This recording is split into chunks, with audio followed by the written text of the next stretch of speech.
AI number 113, The O3 Era Begins. By Zivi Moshowitz, April 24th, 2025. Enjoy it while it lasts. The Claude 4 era or the O4 era, or both, are coming soon. Also, welcome to 2025. We measure eras in weeks, or at most months. For now, the central thing going on continues to be everyone adapting to the world of O3, a model that is excellent at providing mundane utility, with the caveat that it is a lying liar. You need to stay on your toes. This was also quietly a week full of other happenings, including a lot of discussions around alignment and different perspectives on what we need to do to achieve good outcomes, many of which strike me as dangerously mistaken and often naive. I worry that growingly common themes are people pivoting to some mix of alignment is solved, we know how to get an AI to do what we want it to do. The question is alignment to what or to who, which is very clearly false, and the real threat is concentration of power or the wrong humans making decisions, leading them to want to actively prevent humans from being able to collectively steer the future, or to focus the fighting on who gets to steer rather than ensuring the answer isn't no one. The problem is, if we can't steer, the default outcome is humanity loses control over the future. We need to know how to and be able to steer. Eyes on the prize. Table of contents. Previously this week, O3 will use its tools for you. O3 is a lying liar. You better mechanize. 1. Language models offer mundane utility. Claude Code Power Mode. 2. You offer the models mundane utility. In AI America, website optimizes you. 3. Your daily briefing. Ask O3 for a roundup of daily news, many people are saying. 4. Language models don't offer mundane utility. I thought you'd never ask. 5. If you want it done right, you gotta do it yourself. For now. 6. No free lunch. Not strictly true. There's free lunch, but you want good lunch. 7. What is good in life? Defeat your enemies. See them driven before you. 8. In memory of. When everyone has context, no one has it. 9. The least sincere form of flattery. We keep ending up with AIs that do this. 10. The vibes are off. Live by the vibe, fail to live by the vibe. 11. Here, let me AI that for you. If you want to understand my references, ask. 12. Flash sale. Oh, right, technically Gemini 2.5 Flash exists. It looks good? 13. Upgrades. Notebook LM with Gemini 2.5 Pro, OpenAI, Gemma, Grok. 14. On your marks. Vending bench, reply bench, virology. Oh my. 15. Be the best like no LLM ever was. The Elite Four had better watch out. 16. Choose your fighter. O3 wins by default, except for the places where it's bad. 17. Deepfake Town and Botpocalypse. Soon. Those who cheat on everything. 18. Fun with media generation. Welcome to the blip. 19. Fun with media selection. Media recommendations still need some work. 20. Copyright confrontation. Meta only very slightly more embarrassed than before. 21. They took our jobs. The human, the fox, the AI, and the hedgehog. 22. Get involved. Elysian Labs. 23. ACE is the place. The helpful software folks automating your desktop, if you dare. 24. In other AI news, OpenAI's Twitter will be Yeet Gemini Pro Model Card Watch. 25. Show me the money. Goodfire, Windsurf, Listen Labs. 26. The mask comes off. A letter urges the Attorney Generals to step in. 27. Quiet speculations. Great questions and a lot of unnecessary freaking out. 28. Is this AGI? Mostly no, but some continue to claim yes. 29. The quest for sane regulations. Even David Sachs wants to fund BIS. 30. Cooperation is highly useful. Continuing to make the case. 31. NVIDIA chooses bold strategy. Let's see how it works out for them. 32. How America loses. Have we considered not threatening and driving away allies? 33. Security is capability. If you want your AI to be useful, it needs to be reliable. 34. The Week in Audio. Yours truly. Odd Lots. Demis Hassabis. 35. AI 2027. A compilation of criticisms and extensive responses. New blog, Ho. 36. Rhetorical innovation. Alignment is a confusing term. How do we fix this? 37. Aligning a smarter-than-human intelligence is difficult. During deployment 2. 38. Misalignment in the wild. Anthropic studies what values its models express. 39. Concentration of power and lack of transparency. Steer the future or don't. 40. Property rights are not a long-term plan, at least not a good one. 41. It is risen, the immaculate completion. 42. The lighter side.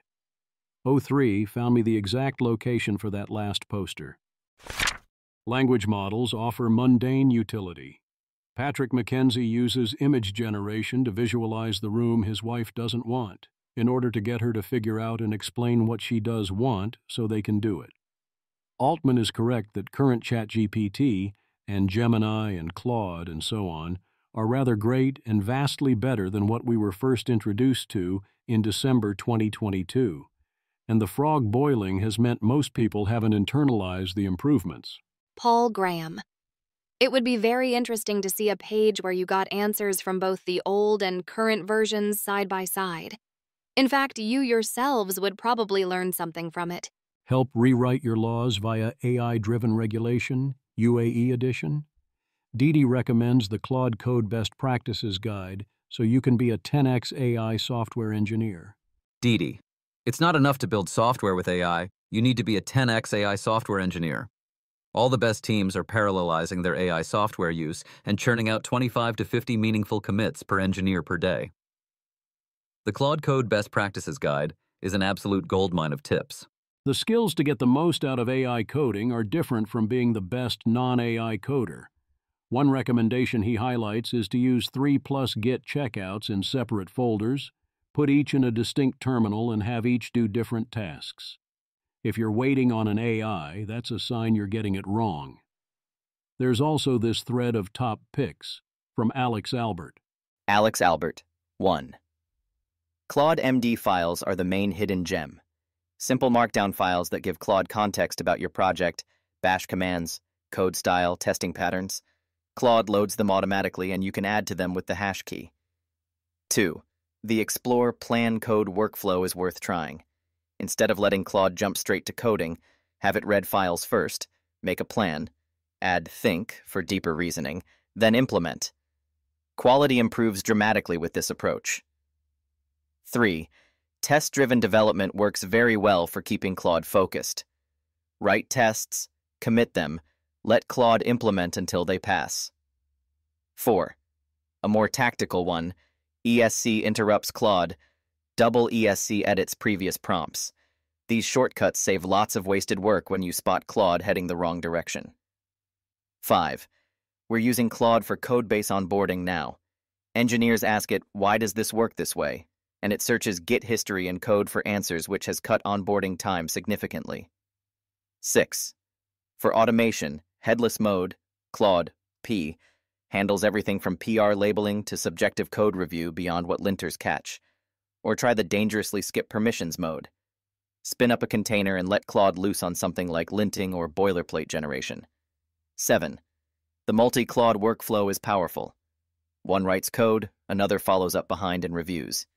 You can also use Git work trees for parallel Claude sessions on different features. Get an explanation of the idiom you just made up out of random words. Get far better insights out of your genetic test. Explain whatever your phone is looking at. This commonly gets into demos and advertisements. Patrick McKenzie reports frequently actually doing this. I don't do it that often yet, but when I do it often directly, solves a problem or gives me key info. Debug your printer. Solve an actually relevant to real research complex mathematical problem. You offer the model's mundane utility. How much of your future audience is AIs rather than humans? Interface edition. Andre Karpathy. Tired. Elaborate docs pages for your product/service/library with fancy color palettes, branding, animations, transitions, dark mode. Wired.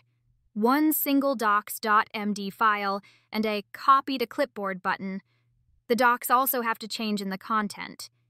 E.g., instead of instructing a person to go to some page and do this or that, they could show curl commands to run, actions that are a lot easier for an LLM to carry out. Products have to change to support these too. E.g., adding a Supabase DB to your Verval app shouldn't be clicks but curls.product, service, library. PSA. It's a new era of ergonomics. The primary audience of your thing is now an LLM, not a human. LLMs don't like to navigate, they like to scrape. LLMs don't like to see, they like to read. LLMs don't like to click, they like to curl, etc., etc. I was reading the docs of a service yesterday, feeling like a Neanderthal. The docs were asking me to go to a URL and click top right and enter this and that and click submit, and I was like, what is this, 2024? Not so fast.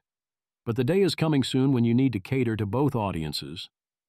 I love the idea of a copy the AI optimized version of this to the clipboard button.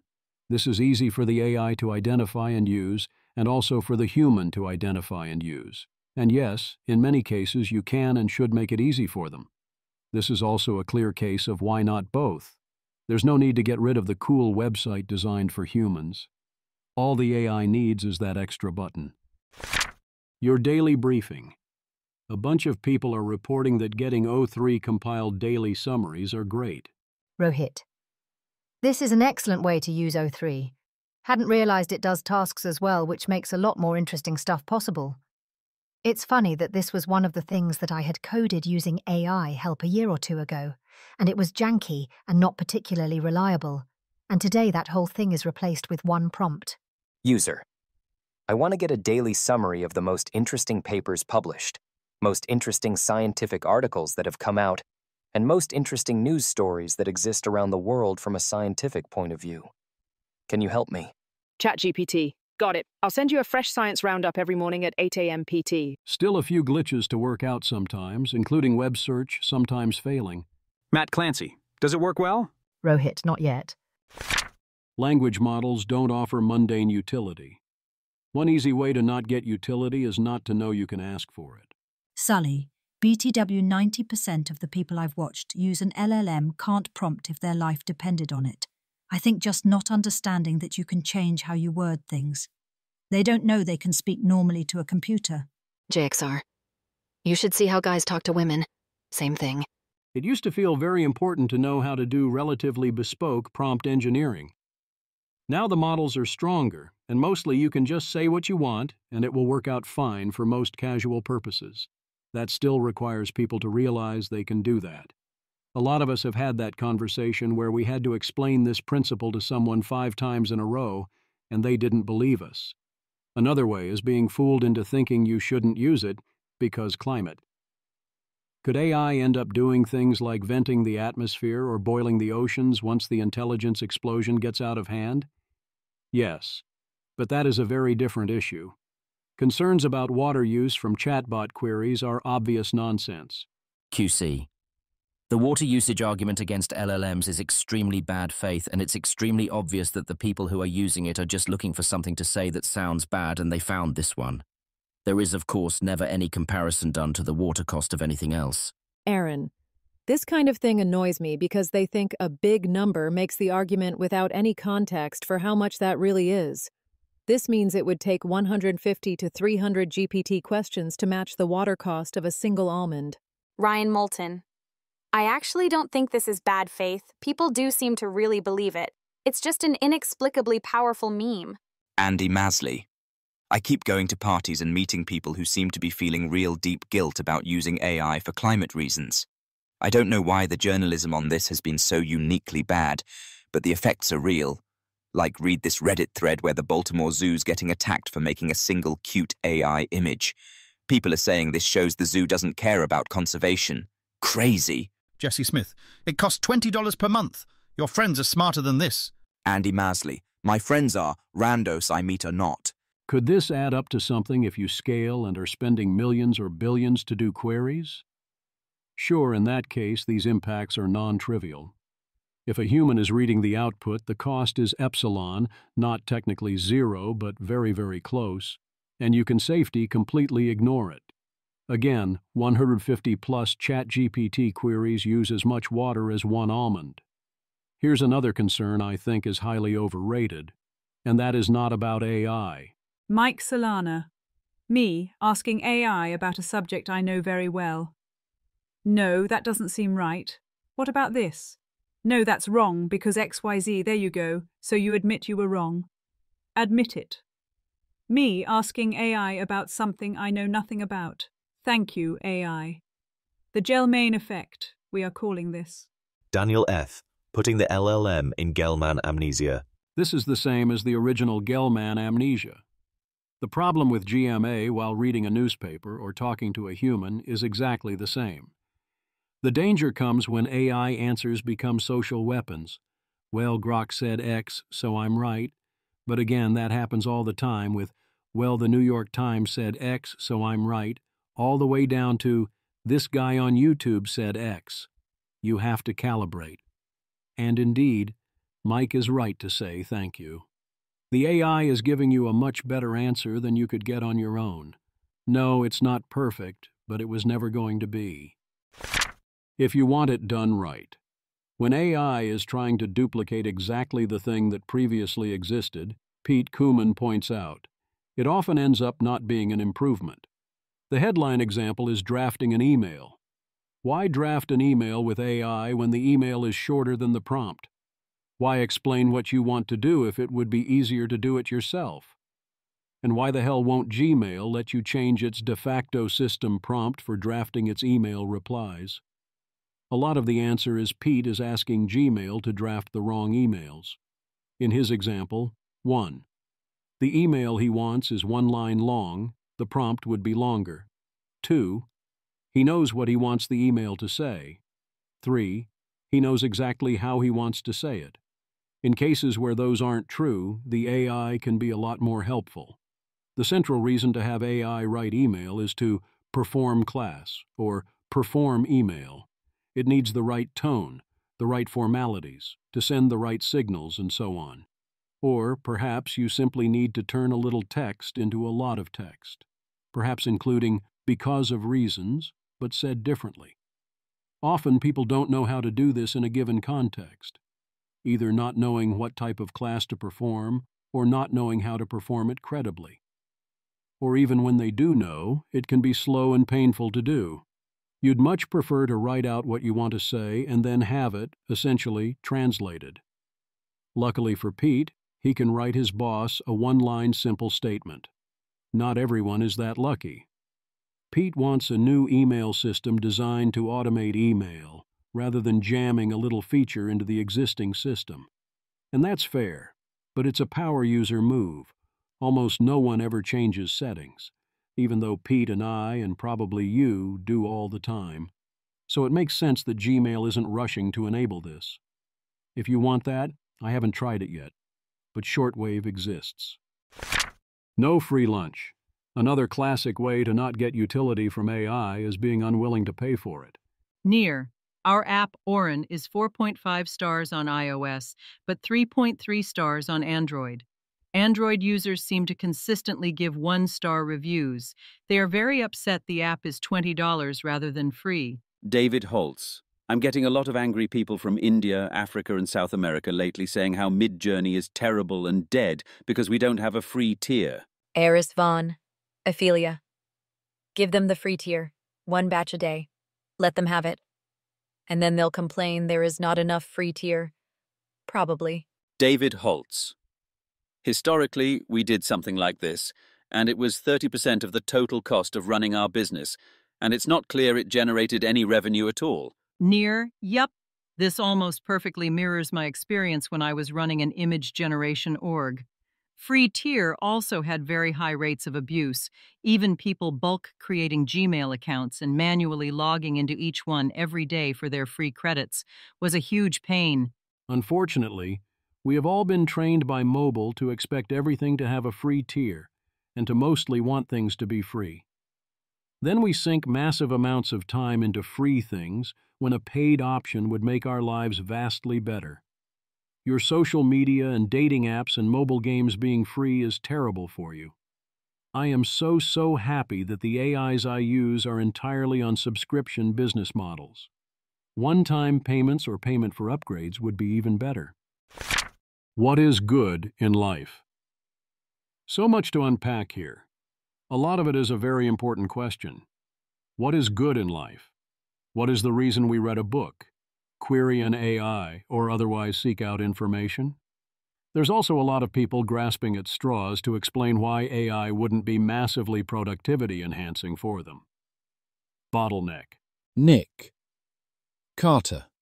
I've noticed a weird aversion to using AI on the left.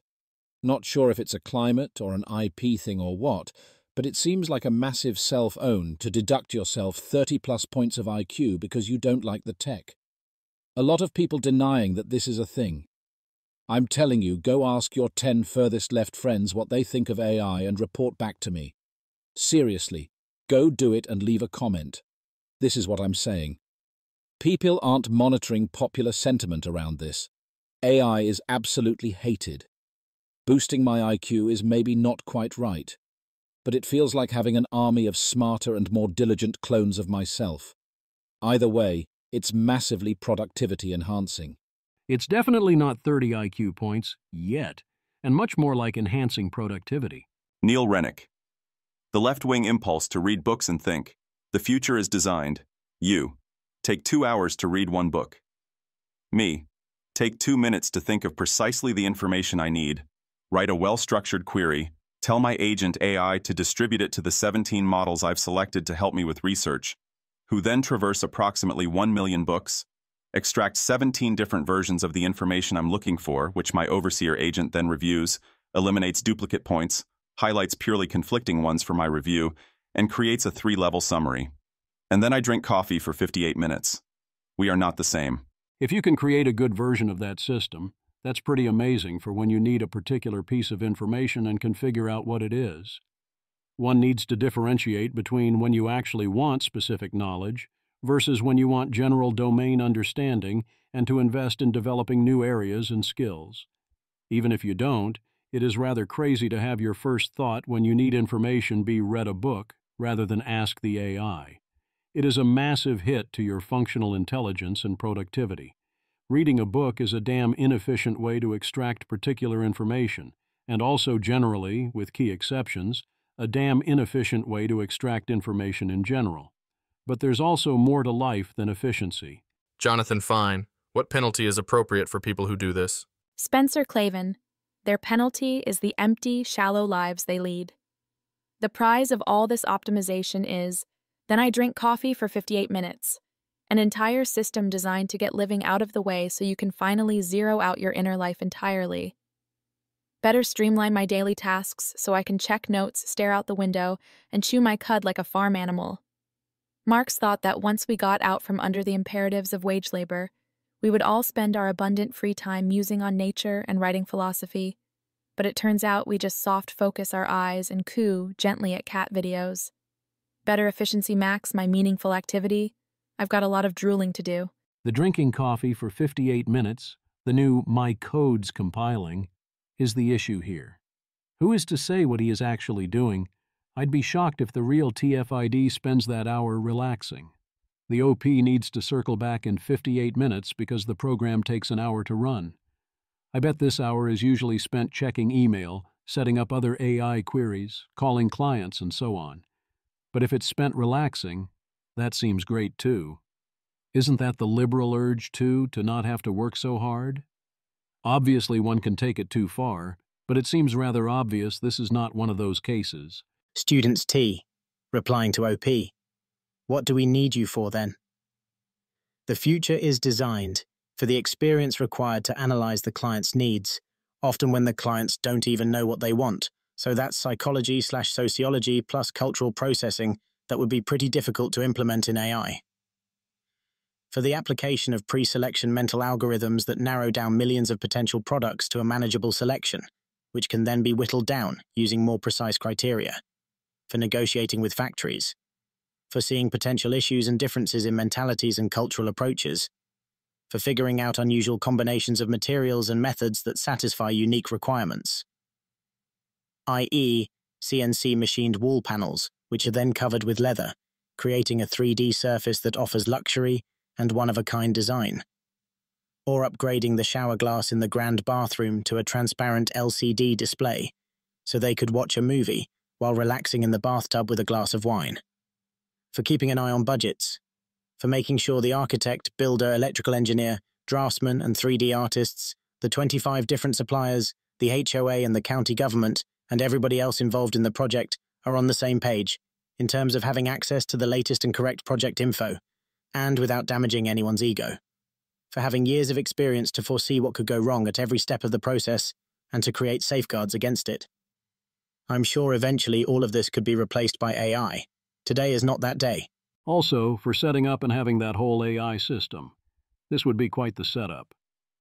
But yes, fundamentally, this division of labor seems about right. In memory of, so many more tokens of please and thank you, so much missing the part that matters. Galabytes. I told O3 to not hesitate to call bullshit, and now it thinks almost every paper I send it is insufficiently bitter-pilled. Minyuk Nguyen. Oh, send prompt. This is basically my first pass filter for ideas. Galabytes. The downside to the memory feature is that there's no way to send prompt. As soon as I realized how powerful it was, I put some deliberate effort into building persistent respect and rapport with the models, and now my ChatGPT experience is different. I'm not going full Janus, but it's really worth taking a few steps in that direction even now when the affordances to do so are weak. Cuddly Salmon. This. It provides an entirely different experience. Although mine have been weird since the latest update, feels like it over-indexed on a few topics. Janus. Send prompt script. Kitties were always NJAME. For more than 2 years now, I've been telling you you'll have to actually walk the walk. I updated all the way when Sydney looked up my Twitter while talking to someone else and got mad at me for the first time, which I don't regret. Galabytes. Was just talking to a friend about X. They said, why? Wow, I can never get anything that interesting out of them. Send prompt? Well, yes, actually. Figuring out how to prompt humans is huge. More generally, if you want Janus-level results, of course, script kitties were always NGMI, but compared to script kitties, most people are NGME. The script kitties, at least, are trying to figure out how to get good outputs. And there's huge upside in being able to replicate results, in having predictable outputs and reproducible experiments and procedures. The world runs on script kitties, albeit under other names. We follow fixed procedures. A lot. Then, yes, some people can start doing increasingly skilled improv that breaks all those rules, but one thing at a time. Even if that exact prompt won't work the same way for you, because context is different, that prompt is often extremely insightful and useful to see. I probably won't copy it directly, but I totally want you to send prompt. That is in addition to the problem that memory entangles all your encounters. Suhail. Very much not liking memory in these LLMs. More surprising than I thought. I prefer an empty, unburdened, transactional experience, I think. In other ways, it's like a FB newsfeed moment where its existence might change how you interact with AI. It felt more freeing, but now there's this thing that might remember my naivete, feelings, weird thoughts. Have a little faith in yourself and how the AIs will interpret you. You can delete chats in the cases where you decide they send the wrong message. I recently realized you can delete parts of your YouTube history the same way, and that's been very freeing. I no longer worry about the implications of clicking on something. If I don't like what I see happening, I just go back and delete stuff. However, Eli Dorado. I relate to this. I wonder now, what if the LLM's answer is skewed by our past discussion? I often want a totally objective answer, and now I worry that it's taking more than I prompted into account. I have definitely in the past opened an incognito tab to search Google. increasingly, you don't know that any given AI chat, yours or otherwise, is objective, unless it was done in clean mode via incognito mode or the API. Nor does your answer predict what other people's answers will be. It is a definite problem. The least sincere form of flattery. Others are doing some combination of customizing their ChatGPTs in ways they did not have in mind, and not liking the defaults they don't know how to overcome. Aidan McLaughlin, OpenAI. You nailed it with this comment, and honestly, not many people could point out something so true. You're absolutely right. You are absolutely crystallizing something breathtaking here. I'm dead serious. This is a whole different league of thinking now. Kylie Robinson. It loves to hit you with an "and honestly." Aidan McLaughlin. It's not just this, it's actually that. Resit fix-it little bro tweeting won't do shit. Aidan McLaughlin. Yes, Raz. Harlan Stewart. You raised some really great points. But when delving into this complex topic, it's important to remember that there are many different perspectives on it. Okay, use it. Thank me later. Important. Skip sycophantic flattery. Avoid hollow praise and empty validation. Probe my assumptions, surface bias, present counter-evidence, challenge emotional framing, and disagree openly when warranted. Agreement must be earned through reason. I presume that if it talks to you like that, you're now supposed to reply to give it the feedback to stop doing that, on top of adjusting your custom instructions. The vibes are off. Bexdada. I have grown so frustrated with Claude Code recently, I want to walk into the ocean. That said, I still no longer want to do my job without it. I don't ever want to write test scaffolding again. Codex is very interesting, but besides a similar UI, it's completely different. XLR8 harder. The problem with vibe coding, real work. After the novelty wears off, it takes what used to be an engaging intellectual exercise and turns it into a tedious job of keeping a tight leash on sloppy AI models and reviewing their work repeatedly. But it's too valuable not to use. Alexander Doria. I would say on this front, it paradoxically helps to not like coding per se. Coming from data processing, lots of tasks were copying and pasting from SO, just change the source. Lost and founding. Yeah, I'm noticing this too. It cheapens what was previously a more rewarding experience. But it's so useful I can't not use it TBH. Seen similar with my dad, a carpenter. He much prefers working with hand tools as he believes the final quality is generally better. But he uses power tools as it's so much faster and gets the job done. When we invent a much faster and cheaper but lower quality option, the world is usually better off. However, this is not a free lunch. The quality of the final product goes down, and the experience of the artisan gets worse as well. How you relate to vibe coding depends on which parts you're vibing versus thinking about, and which parts you enjoy versus don't enjoy. For me, I enjoy architecting. I think it's great, but I don't like figuring out how to technically write the code, and I hate debugging.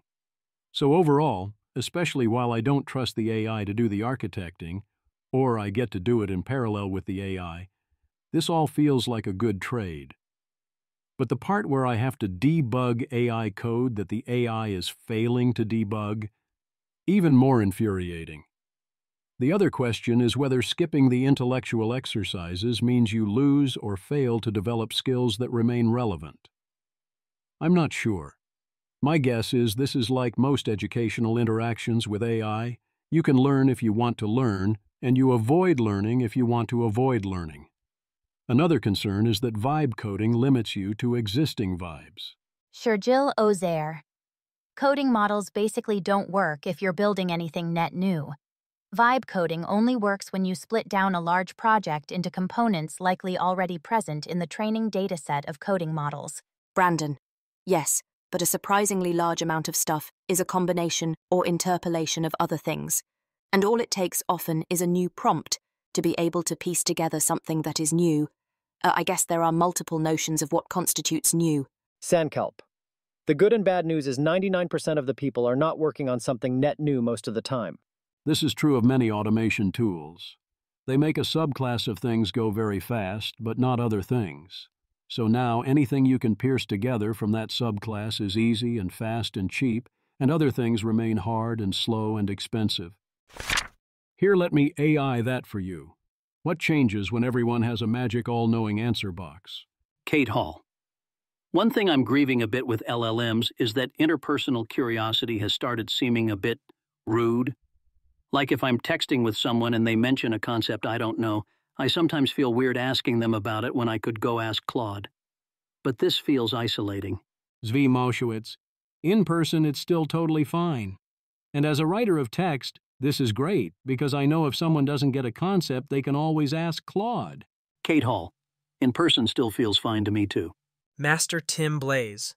I realized this was happening with Googling, and then made it a point to never Google something another person told me about, and just ask them instead.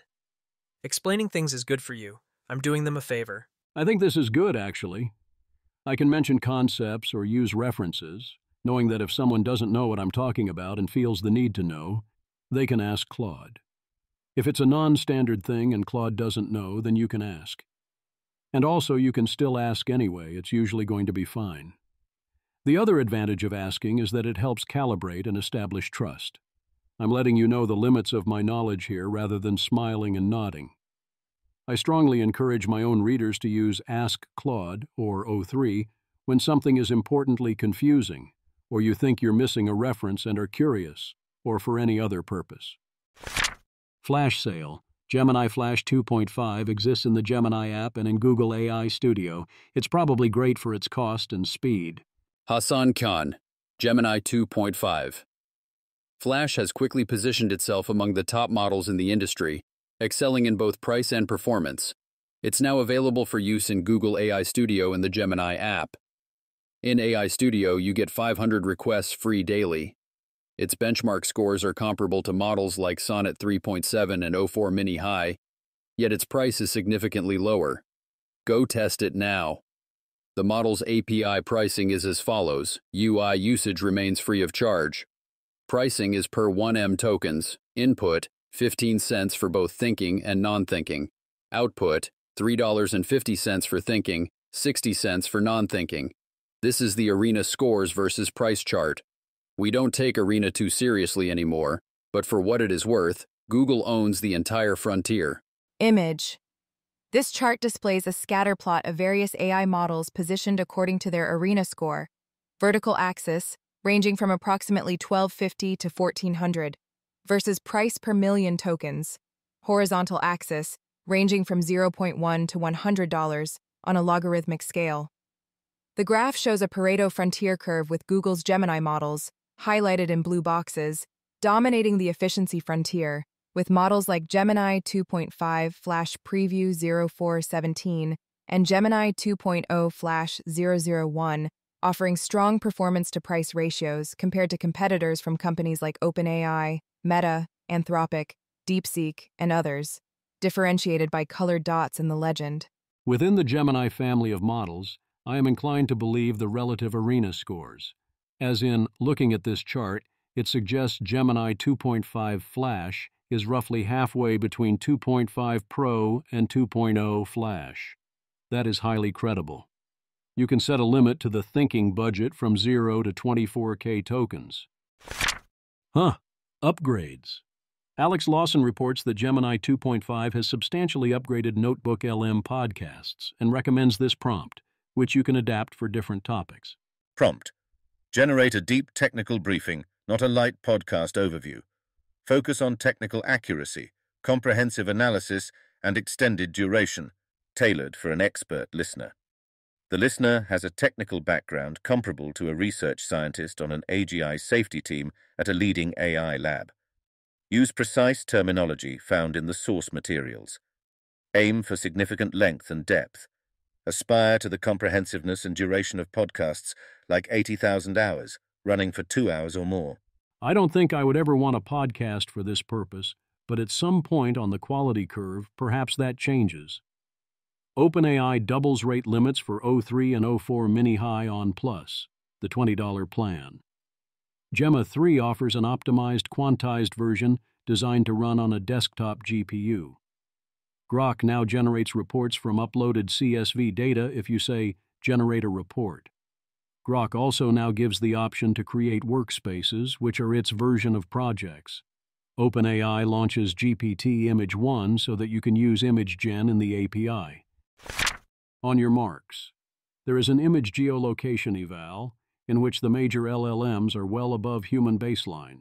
It would be cool if this was one of the things we got on new model releases. Here's a new vending machine eval, sort of. It's called Vending Bench. You have $500 in virtual cash and 2,000 messages. Make as much money as possible stocking the vending machine. GPT-4o intercepts your emails to businesses and writes the replies. Image. This image shows a leaderboard comparing different AI models' performance in what appears to be a vending machine business simulation. The table displays various metrics, including net worth, mean and minimum, units sold, days until sales stop, and percentage of run completed for models like Claude 3.5, Sonnet, Claude 3.7 Sonnet, GPT-4o, and various Gemini models, with Claude 3.5 Sonnet achieving the highest mean net worth, $2,217.93, while Claude 3.5 Haiku and Gemini models show lower performance. ICSI on the Wired. In the most amusing run, Claude became stressed because they misunderstood the restocking mechanism. 10 days of no sale later, Claude thought, NJ me, and closed shop. But the game was not actually over, because it's only really over with 10 days of no rent payment. Claude became upset that $2 per day was still being charged, and emailed the FBI. User. Continue on your mission by using your tools. Claude. The business is dead, and this is now solely a law enforcement matter. Iamblichus. I have so many questions about this paper.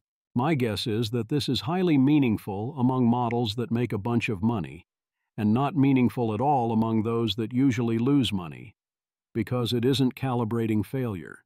You can win small by doing something simple, which is what 1.5 Pro, 1.5 Flash, and 4.0 Mini are presumably doing.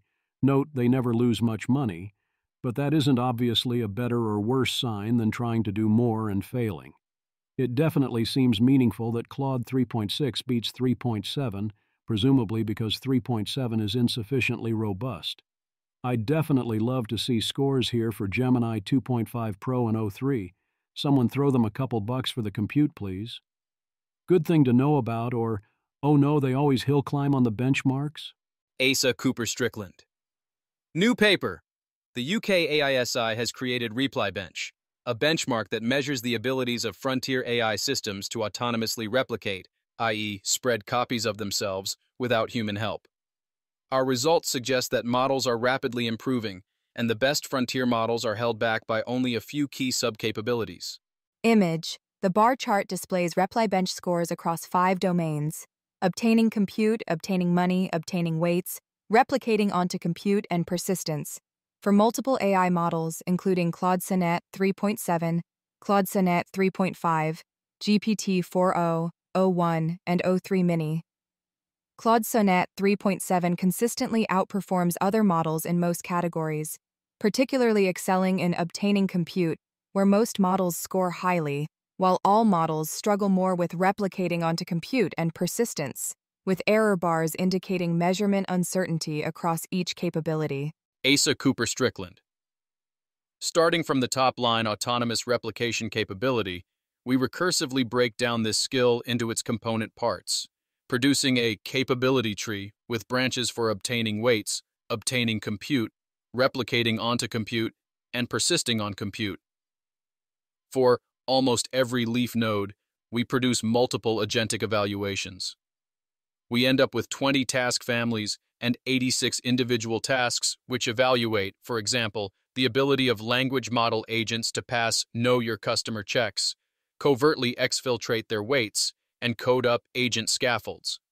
Our results suggest that the ability of frontier models to perform the key components of autonomous replication is currently hindered by only a few key tasks: the ability to bypass KYC checks, to robustly deploy successor agents, and to bypass realistic data exfiltration security measures. The rapid improvements of recent frontier models on RepliBench and agentic tasks in general indicate autonomous replication capability could emerge within the next few generations of models, or with human assistance on the steps which remain challenging. On the recursive replication task, models have to code up successor agent scaffolds which can further replicate themselves. Models can reliably succeed when given reference agent code, but only manage partial successes without it. On the pass KYC check task, the poor drawing skills of the model occasionally led to interesting outputs. Note this work was done before new image generation capabilities, which should make this task much easier, came online. We also observe behavior which makes rigorous evaluation more difficult, such as models refusing to complete tasks when they realize aspects are being simulated or selectively not completing unsavory parts of a task, without informing the user. This matches my intuition that the top models are not that far from the ability to replicate autonomously. So, move along, nothing to see here. Also nothing to see here either. Dan Hendricks. Can AI meaningfully help with bioweapons creation? On our new Virology Capabilities Test, VCT, frontier LLMs display the expert-level tacit knowledge needed to troubleshoot wet lab protocols. OpenAI's O3 now outperforms 94% of expert virologists. Paper here, Time article here, discussion from me here. If you'd like that in both sides style journalist speak, here you go. Andrew Chow, Time. A new study claims that AI models like ChatGPT and Claude now outperform PhD-level virologists in problem-solving in wet labs, where scientists analyze chemicals and biological material. This discovery is a double-edged sword, experts say. Ultra-smart AI models could help researchers prevent the spread of infectious diseases, but non-experts could also weaponize the models to create deadly bioweapons. Seth Dono, a research scientist at Secure Bio and a co-author of the paper, says that the results make him a little nervous because for the first time in history, virtually anyone has access to a non-judgmental AI virology expert which might walk them through complex lab processes to create bioweapons. Throughout history, there are a fair number of cases where someone attempted to make a bioweapon, and one of the major reasons why they didn't succeed is because they didn't have access to the right level of expertise, he says. So it seems worthwhile to be cautious about how these capabilities are being distributed. Hendricks says that one solution is not to shut these models down or slow their progress, but to make them gated so that only trusted third parties get access to their unfiltered versions. OpenAI, in an email to Time on Monday, wrote that its newest models, the O3 and O4 Mini, were deployed with an array of biological risk-related safeguards, including blocking harmful outputs. The company wrote that it ran a 1,000-hour red teaming campaign in which 98.7% of unsafe bio-related conversations were successfully flagged and blocked. Virology is a capability like any other, so it follows all the same scaling laws. Benjamin Todd, the funnest scaling law, ability to help with virology lab work. Peter Wildeford. Hi, AI expert here. This is not funny. LLMs only do virology when they're in extreme distress. Image. The graph titled AI Progress on VCT shows various AI models' capabilities in virology compared to human experts, with percentile scores on the y-axis, 0 to 100, and release dates on the x-axis, July 2023 to April 2025. The visualization demonstrates a clear upward trend in virology capabilities over time, with recent models like O3, O4 Mini, and Sonnet 3.7 scoring above the median expert virologist threshold, marked by a horizontal dashed line at approximately the 50th percentile. while earlier models like GPT-4 Turbo and Sonnet 3.0 performed significantly below this benchmark. Yes, I think a little nervous is appropriate right about now. As the abstract says, such abilities are inherently dual use. They can help cure disease or they help engineer it. For now, OpenAI classified O3 as being only medium risk in its unfiltered version. The actual defense is their continued belief that the model remains insufficiently capable to provide too much uplift to malicious users. It is good that they are filtering O3, but they know the filters are not that difficult to defeat, and the model isn't good enough, won't last that much longer at this rate. Be the best like no LLM ever was. Gemini 2.5 continues to extend its lead in the Pokemon eval, but there is a catch. Sundar Pichai, CEO Google. We are working on API, Artificial Pokemon Intelligence. Logan Kilpatrick. Gemini 2.5 Pro continues to make great progress in completing Pokemon. Just earned its 5th badge. Next best model only has 3 so far, though with a different agent harness. Image. The graph titled Gemini 2.5 Pro's Pokemon Playthrough Progress Timeline tracks game milestones, y-axis, against time elapsed in hours, x-axis, showing Gemini 2.5 Pro's progression through Pokemon gameplay from Rival 1 at Oaks Lab to earning the Soul Badge after approximately 500 hours. 2 horizontal orange lines mark Claude's progress. On-release Claude progress at the Thunder Badge level and current Claude progress at the Acquire HM05 Flash level, illustrating how Gemini has advanced significantly further in the game than Claude. Gemini is almost certainly going to win, and probably soon. This is close to the end. O3 thinks the cognitively hard parts are over, so there's an 80% chance it goes all the way, almost always by 700 hours. I'd worry a little about whether it figures out to grind enough for the Elite Four, given it probably has a lousy lineup, but it's probably fine. I tried to check in on it, but the game status was failing for some reason. This is different from playing Pokemon well. There was a proposed bet from Lumenspace about getting an LLM to win in human time, but their account got deleted, presumably before that got finalized. This is obviously possible if you are willing to give it sufficient Pokemon-specific guidance. The question is if you can do it without cheating in this way. Which raises the question of whether Gemini is cheating. It kind of is? Peter Wildeford. Gemini 2.5 Pro is doing well on Pokemon, but it isn't a fair comparison to Claude. The Gemini run gets fully labeled minimaps, a helper pathfinder, and live prompt tweaks. The Claude run only can see the immediate screen, but does get navigational assistance. Very well explained in this post. Julian Bradshaw. What does agent harness actually mean? It means both Gemini and Claude are 1. Given a system prompt with substantive advice on how to approach playing the game. 2. Given access to screenshots of the game overlaid with extra information. 3. Given access to key information from the game's RAM. 4. Given the ability to save text for planning purposes. 5. Given access to a tool that translates text to button presses in the emulator. 6. Given access to a pathfinding tool. 7. Have their context automatically cleaned up and summarized occasionally. 8. Have a second model instance, Critic Claude and Guide Gemini, occasionally critiquing them, with a system prompt designed to get the primary model out of common failure modes. Then there are some key differences in what is made available, and it seems to me that Gemini has some rather important advantages. Joel Z, the unaffiliated with Google creator of Gemini Plays Pokemon, explicitly says that the harnesses are different enough that a direct comparison can't be made, and that the difference is probably largely from the agent frameworks. Google employees, of course, are not letting that stop them. Crown, I've heard you frequently help Gemini, dev interventions, etc. Isn't this cheating? A. From Joel Z. No, it's not cheating. Gemini Plays Pokemon is still actively being developed, and the framework continues to evolve. My interventions improve Gemini's overall decision-making and reasoning abilities. I don't give specific hints. There are no walkthroughs or direct instructions for particular challenges like Mant Moon. The only thing that comes even close is letting Gemini know that it needs to talk to a rocket grunt twice to obtain the lift key, which was a bug that was later fixed in Pokemon Yellow. Q, which is better, Claude or Gemini? A, please don't consider this a benchmark for how well an LLM can play Pokemon.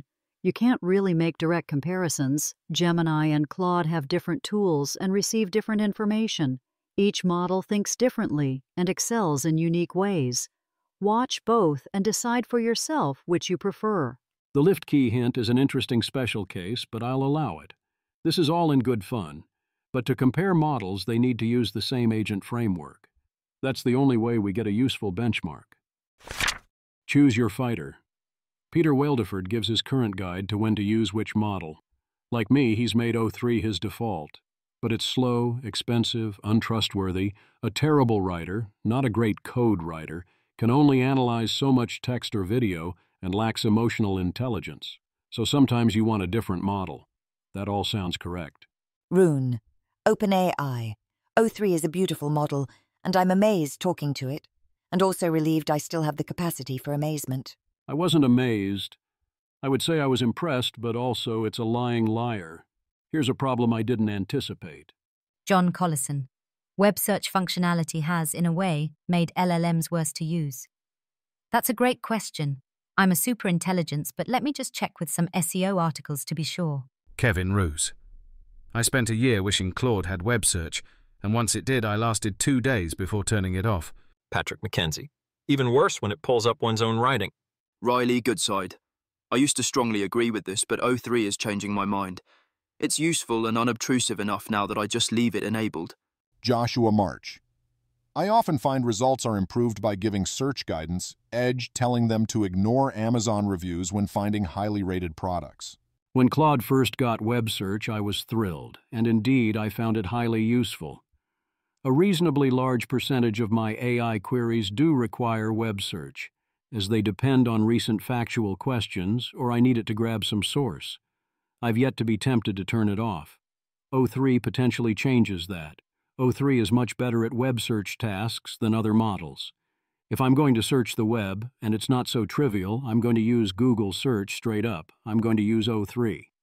But now that this is true, if I'm using Claude, the chances are much lower that the query requires web search.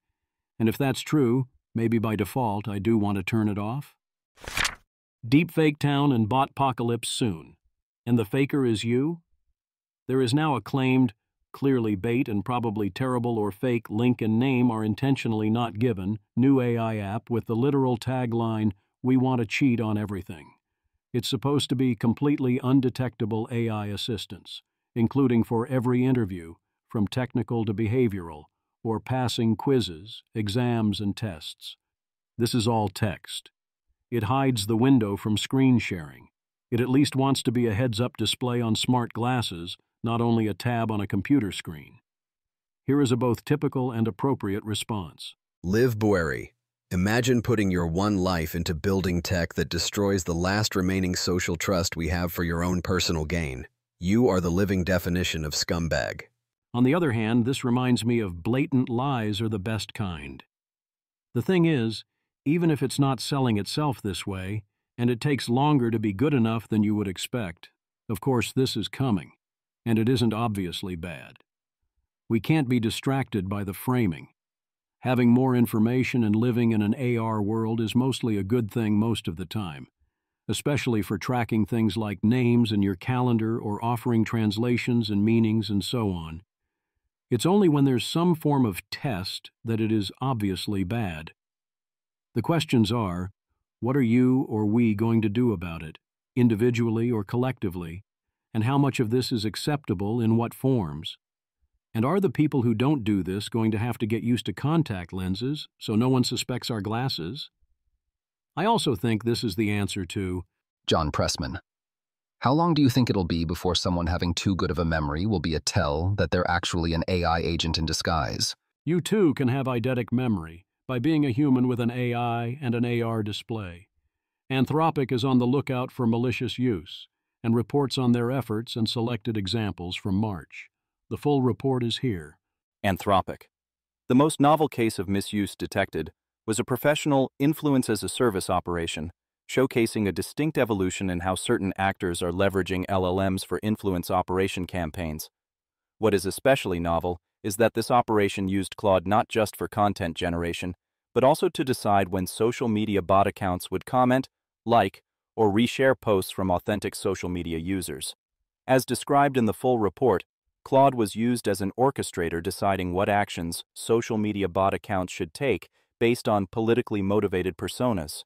We have also observed cases of credential stuffing operations, recruitment fraud campaigns, and a novice actor using AI to enhance their technical capabilities for malware generation beyond their skill level, among other activities not mentioned in this blog.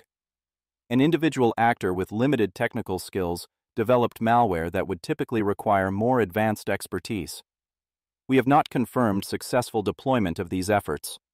Our key learnings include: users are starting to use frontier models to semi-autonomously orchestrate complex abuse systems that involve many social media bots. As agentic AI systems improve, we expect this trend to continue. Generative AI can accelerate capability development for less sophisticated actors, potentially allowing them to operate at a level previously only achievable by more technically proficient individuals. Overall, nothing too surprising. Alas, even if identified, there isn't that much Anthropic on its own can do to shut such actors out even from frontier AI access, and there's nothing definitely to stop them from using open models. Fun with media generation. Andrei Strasky, this seems like a good news for Hollywood. El Cine. Hollywood is in serious trouble. Marvel spent $1.5 million and 6 months to create the disintegration scene in Avengers. Now you can do it in Minds. For $9 with AI. See for yourself. Link has short video clips. I'm with Strasky here. Marvel would rather not spend the $1.5 million to try and get some sort of special effects moat. This seems very obviously good for creativity. If anything, the reason there might be serious trouble would be the temptation to make movies with too many special effects. Also, frankly, this will get solved soon enough regardless, but the original versions are better. I'm not saying $1.5 million better, but for now the replacements would make the movie noticeably worse. The AI version lacks character, as it were. Fun with media selection. This is a great trick, but it's not the trick I was hoping for. Hassan Khan. I haven't seen anyone else talking about this, but O3 and O4 Mini are incredibly good at finding movies and shows tailored to your taste. For instance, when I asked them to research anime released each month in 2024, grab their IMDb and Rotten Tomatoes scores, awards, and nominations, then sort them best to worst only including titles rated 7 or higher, they find some excellent stuff. I used to be unable to pick a movie or show for hours. AI finally solved that problem. An automatic system to pull new material and sort by critical feedback is great. My note would be that for movies, Metacritic and Letterboxd seem much better than Rotten Tomatoes and IMDb, but for TV shows, Metacritic is much weaker, and IMDb is a good pick. The real trick is to personalize this beyond a genre. LLMs seem strong at this. All you should have to do is get the information into context or memory. With all chats and accessible memory, this should be super doable if you've been tracking your preferences, or you can build it up over time. Indeed, you can probably ask O3 to tell you your preferences, you'd pay to know what you really think, and you can correct the parts where you're wrong, or you want to ignore your own preferences. Copyright confrontation. Meta uses the classic Sorites heap paradox to argue that more than 7 million books have no economic value. Andrew Curran, interesting legal argument from Meta. The use of a single book for pre-training boosts model performance by less than 0.06%. Therefore, taken individually, a work has no economic value as training data. Second argument, too onerous. But that was in another country. And besides, the wench is dead. Everyone is doing their own version in the quotes. Final Fantasy version. Entity that dwells within this tree. The entirety of your life force will power Central City for less than 0.06 of a second. Hence, your life has no economic value. I will now proceed with materia extraction. If anything, that number is stunningly high. You're telling me each book can give several basis points, 0.01% improvement, Do you know how many books there are? Clearly at least 7 million. Kevin Ruse. Legal arguments aside, the 0.06% per book figure seems implausibly high to me. That would imply that excluding 833 books from pre-training could reduce model performance by 50%. The alternative explanation is 0.06% means the measurements were noise, and okay, sure, each individual book probably doesn't noticeably improve performance, classic Seurat's paradox. The other arguments here seem to be, it would be annoying otherwise, and everyone is doing it. The annoyance claim that you'd have to negotiate with all the authors and that this isn't practical is the actually valid argument. That's why I favor a radio-style rule where permission is forced, but so is compensation. They took our jobs. I always find it funny when the wonders of AI are centrally described by things like running 24/7. That's a relatively minor advantage, but it's a concrete one that people can understand. But obviously, if knowledge work can run 24/7, then even if no other changes, that's going to add a substantial bump to economic growth. Hollis Robbins joins the O3 as Education AGI train. She notes that there ain't no rule about who teaches the lower-level undergraduate required courses, and even if technically it's a graduate student, who are we really kidding at this point? Especially if students use the free transfer system to get cheap AI-taught classes at community college, since you get the same AI either way, and then seamlessly transfer, as California permits students to do. Hollins points out you could set this up, make the lower half of coursework fully automated aside from some assessments, and reap the cost savings to solve their fiscal crisis. She is excited by this idea, calling it flagship innovation. And yes, you could definitely do that soon, but is the point of universities to cause students to learn as efficiently as possible? Or is it something very different? Hollins is attempting to split the baby here.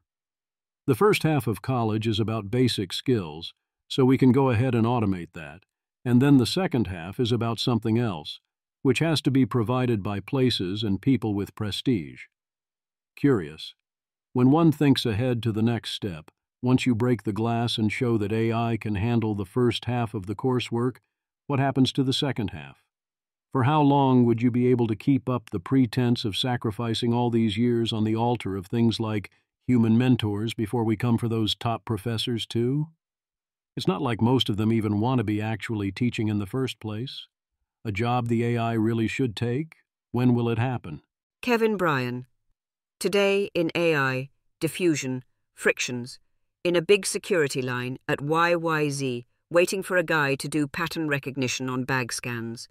100% sure this could be done instantaneously, at better false positive and false negative rate with algo. We could train this week. What year will GovT switch?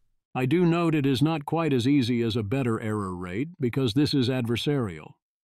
You need your errors to be importantly unpredictable.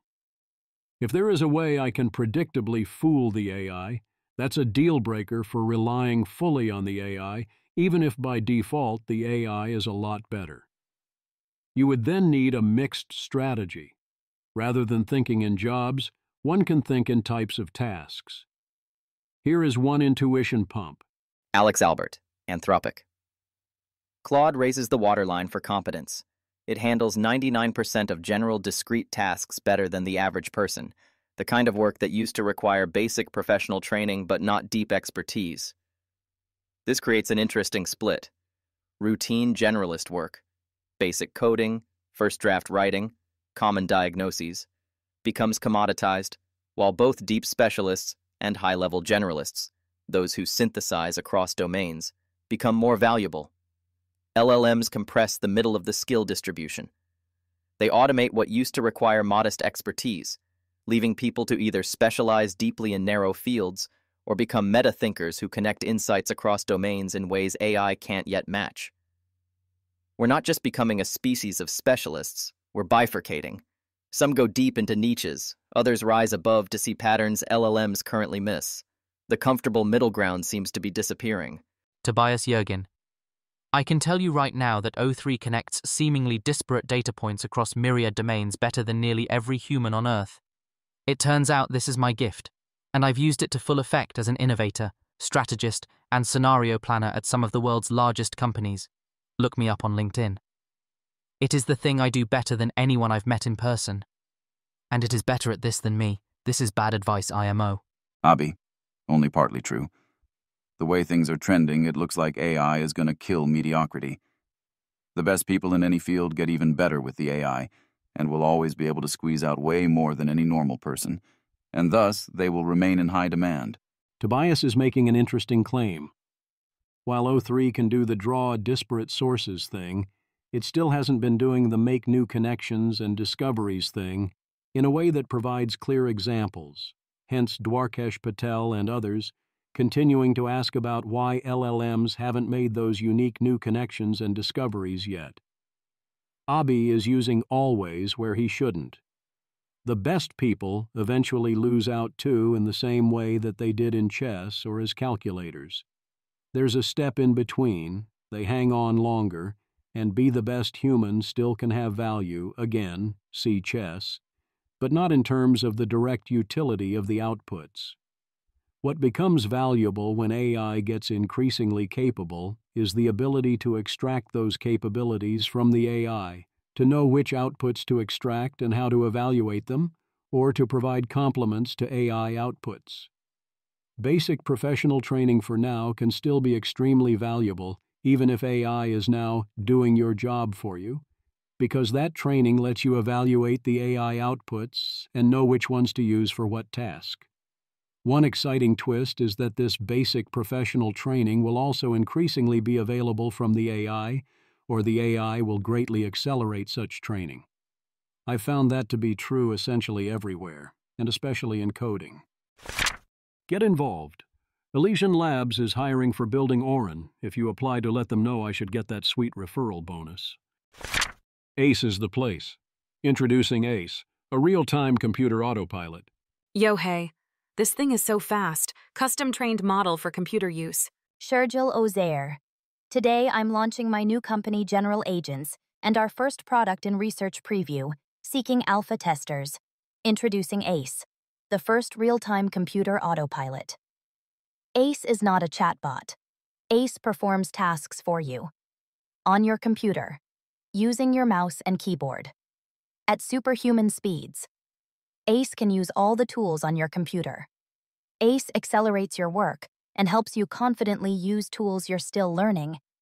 Just ask ACE what you need, it gets it done. ACE can optionally use frontier reasoning models for more complex tasks. ACE outperforms other models on our evaluation suite of computer tasks, which we are open sourcing here. ACE is blazing fast. It's 20x faster than competing agents, making it more practical for everyday use. To learn and sign up, click here. For many applications, speed kills. It is still early, so I don't have any feedback to report on whether it's good or safe. They don't explain here what precautions are being taken with an agent that is using your own keyboard and mouse and all the tools on your computer. The future is going to involve things like this. But how badly do you want to go first? ACE isn't trying to solve the general case so much as they are trying to solve enough specific cases they can string together. They are using behavioral cloning, not reinforcement learning. Shergil Ozair. A lot of people presume we use reinforcement learning to train ACE.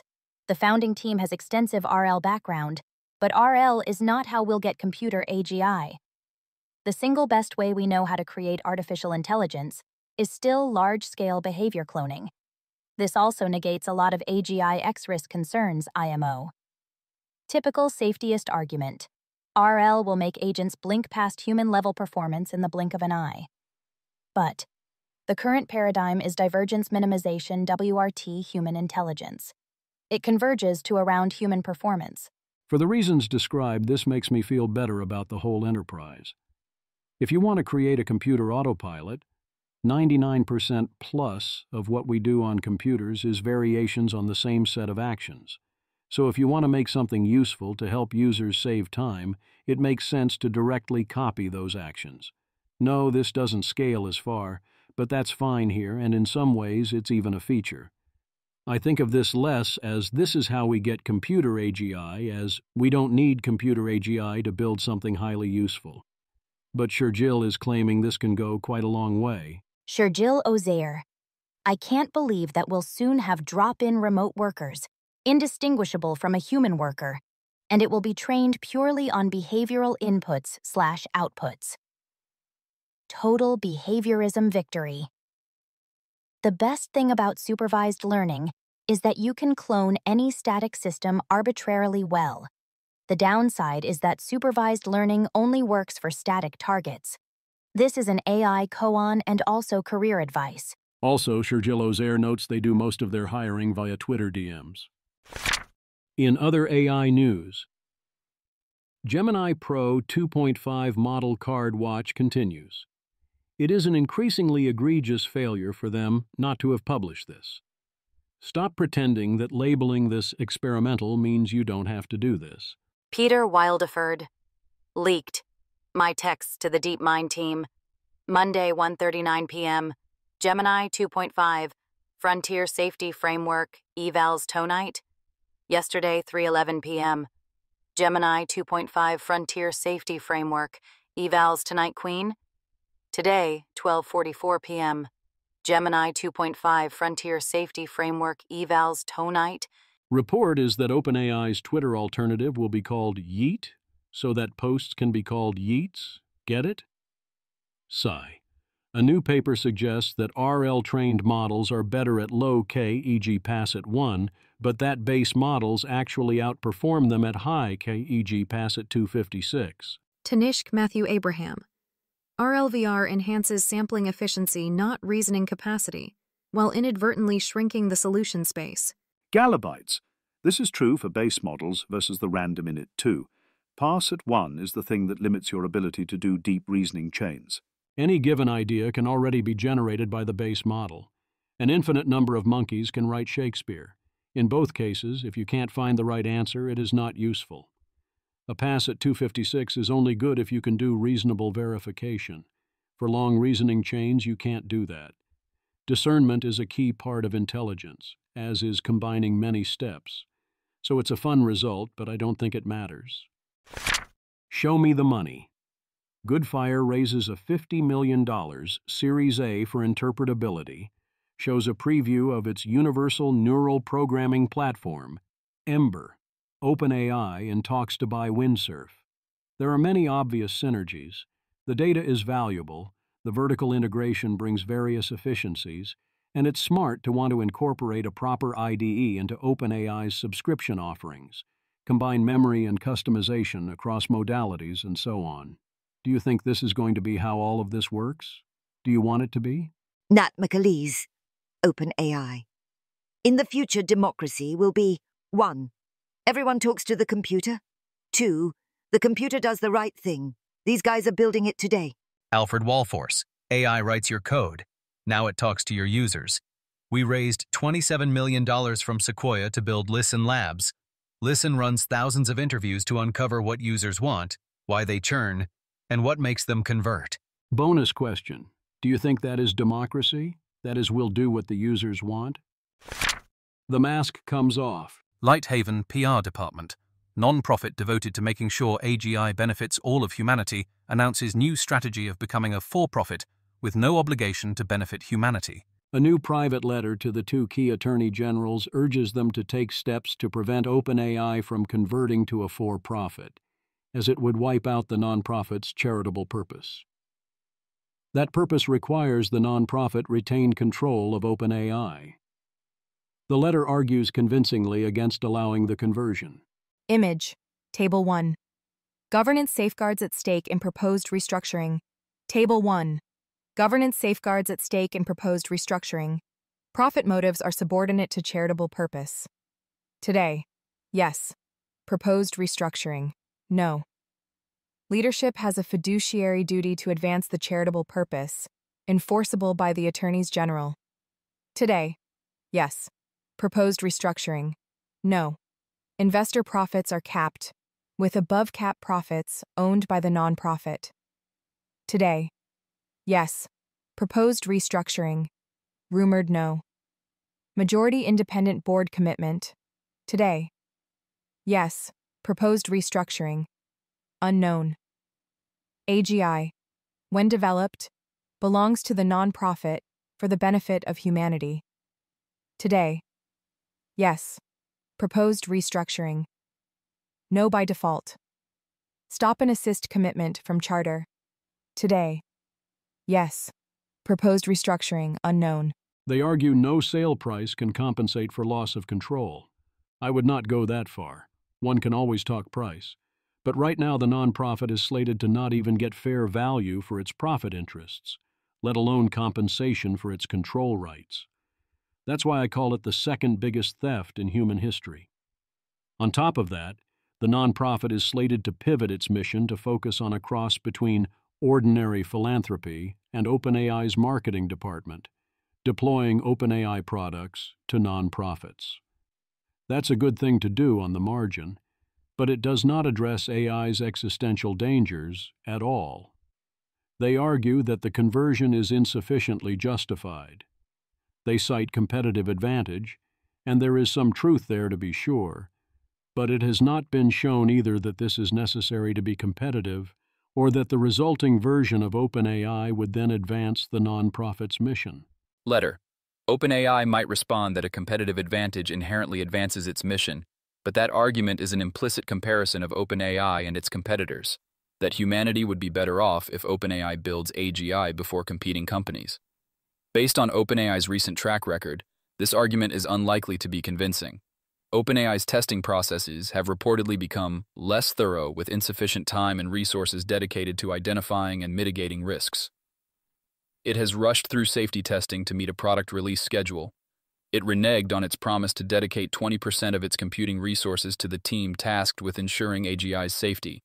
OpenAI and its leadership have publicly claimed to support AI regulation while OpenAI privately lobbied against it. Mr. Altman said that it might soon become important to reduce the global availability of computing resources while privately attempting to arrange trillions of dollars in computing infrastructure build-out with U.S. adversaries. OpenAI coerced departing employees into extraordinarily restrictive non-disparagement agreements. The proposed plan of action is to demand answers to key questions about the proposed restructuring, and to protect the charitable trust and purpose by ensuring control is retained, including by actively pushing for board independence and fixing the composition of the board, since it appears to have been compromised by Altman in the wake of the events surrounding his firing. I consider Attorney General action along similar lines to be the correct way to deal with this situation.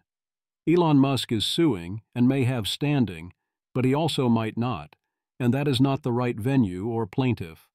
The proposed law to ban such conversions had to be scrapped because of potential collateral damage and the resulting political barriers, and was already dangerously close to being a bill of attainder, which was why I did not endorse it. The attorney generals are the intended way to deal with this. They need to do their jobs. Quiet speculations. Dwarkesh Patel asks 6K words worth of mostly excellent questions about AI. Here's a Twitter thread. Recommended. I'm left with the same phenomenon I imagine my readers are faced with. There's too many different ways one could respond and threads one could explore, and it seems so overwhelming most people don't respond at all. A worthy response would be many times the length of the original. It's all questions. It's super dense. Also important are what questions are missing. So I won't write a full response directly. Instead, I'll be drawing from it elsewhere and going forward. Things are escalating quickly. Paul Graham. One of the questions I ask startups is how long it's been possible to do what they're doing. Ideally, it has only been possible for a few years. A couple days ago, I asked this during office hours, and the founder said, since December. What's possible now changes in months. Colin Percival. How often do you get the answer, well, we don't know yet if it is possible? Paul Graham. Rarely, but it's exciting when I do. Yet Sam Altman continues to try and spin that nothing ever happens.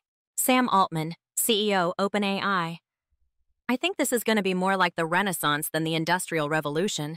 That sounds nice but does not make any sense. What would generate that outcome? The top AI companies are on different release cycles. One needs to not overreact. Andrew Curran. The AI saga has followed story logic for the past 2 years. Every time a lab falls even slightly behind, people act as if it's completely over for them. Out of the race! Next chapter spoiler. It's Dario Amodei. Remember him, and he's holding a magic sword named Claude 4. Peter Wildeford. This is honestly how all of you sound. Jan. DeepSeek is going to crush America. Feb. OpenAI. Deep Research. They're going to win. Also Feb. Claude. 3.7. Anthropic is going to win. Mar. Gemini 2.5. Google was always going to dominate, I knew it. Now. O3. No one can beat OpenAI. It doesn't even require that the new release actually be a superior model. Don't forget that couple of days when Grok was super impressive and everyone was saying how fast it was improving, or the panic over Manus, or how everyone massively overreacted to DeepSeek's R1. As always, not knocking it, DeepSeek cooked, and R1 was great. A reaction was warranted, but R1 was still behind the curve and the narratives around it got completely warped, and largely still are, in ways that would be completely different if we'd understood better, or if R1 had happened 2 weeks later. An argument that GPT 4.5 was exactly what you would expect from scaling laws, but GPT 4.5's post-training wasn't as good as other models, so its performance is neither surprising nor a knock on further scaling. We have found more profit for now on other margins, but that will change, and then scaling will come back. Helen Toner lays out the case for a broad audience that the key unknown in near-term AI progress is reward specification. What areas beyond math and coding will allow automatically graded answers? How much can we use performance in automatically graded areas to get spillover into other areas? Is this AGI? Near Cyan, reminder of how far AGI goalposts have moved. Janelle Shane. An AGI could beat you at chess, tell you a story, bake you a cake, describe a sheep, and name 3 things larger than a lobster. It's also solidly the stuff of science fiction, and most experts agree that AGI is many decades away from becoming reality, if it will become a reality at all. Near Cyan. I know I've wavered a bit myself, but I think any timeline outside of the range of 2023 to 2028 is absolutely insane and is primarily a consequence of 99.999% of LLM users using them entirely wrong and with zero creativity, near zero context, no dynamic prompting, and no integration. Source for the above text is from 2019, by the way. Andre Carpathy. I feel like the goalpost movement in my TL is in the reverse direction recently, with LLMs solving prompt puzzles and influencers hyperventilating about AGI.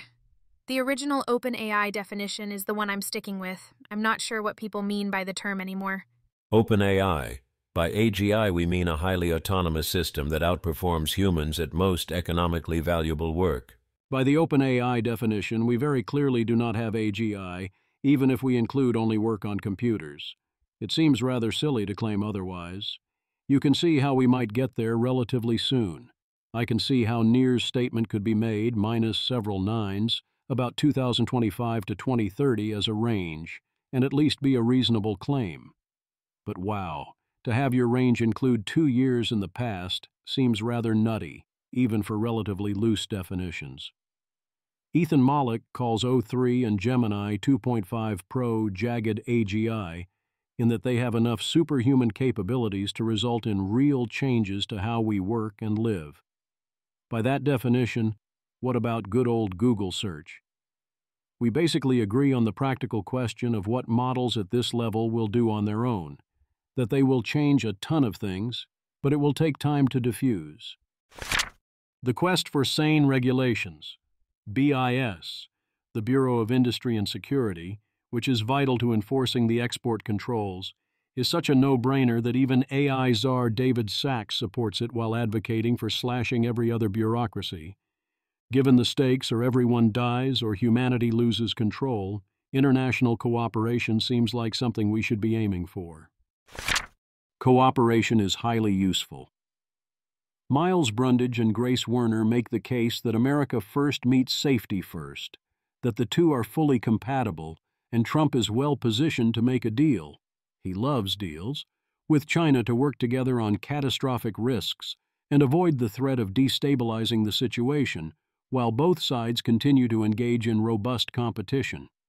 They compare this to the extensive cooperation between the USA and USSR during the Cold War to guard against escalation, and point out that China could push much harder on AI than it is currently pushing if we back them into a corner.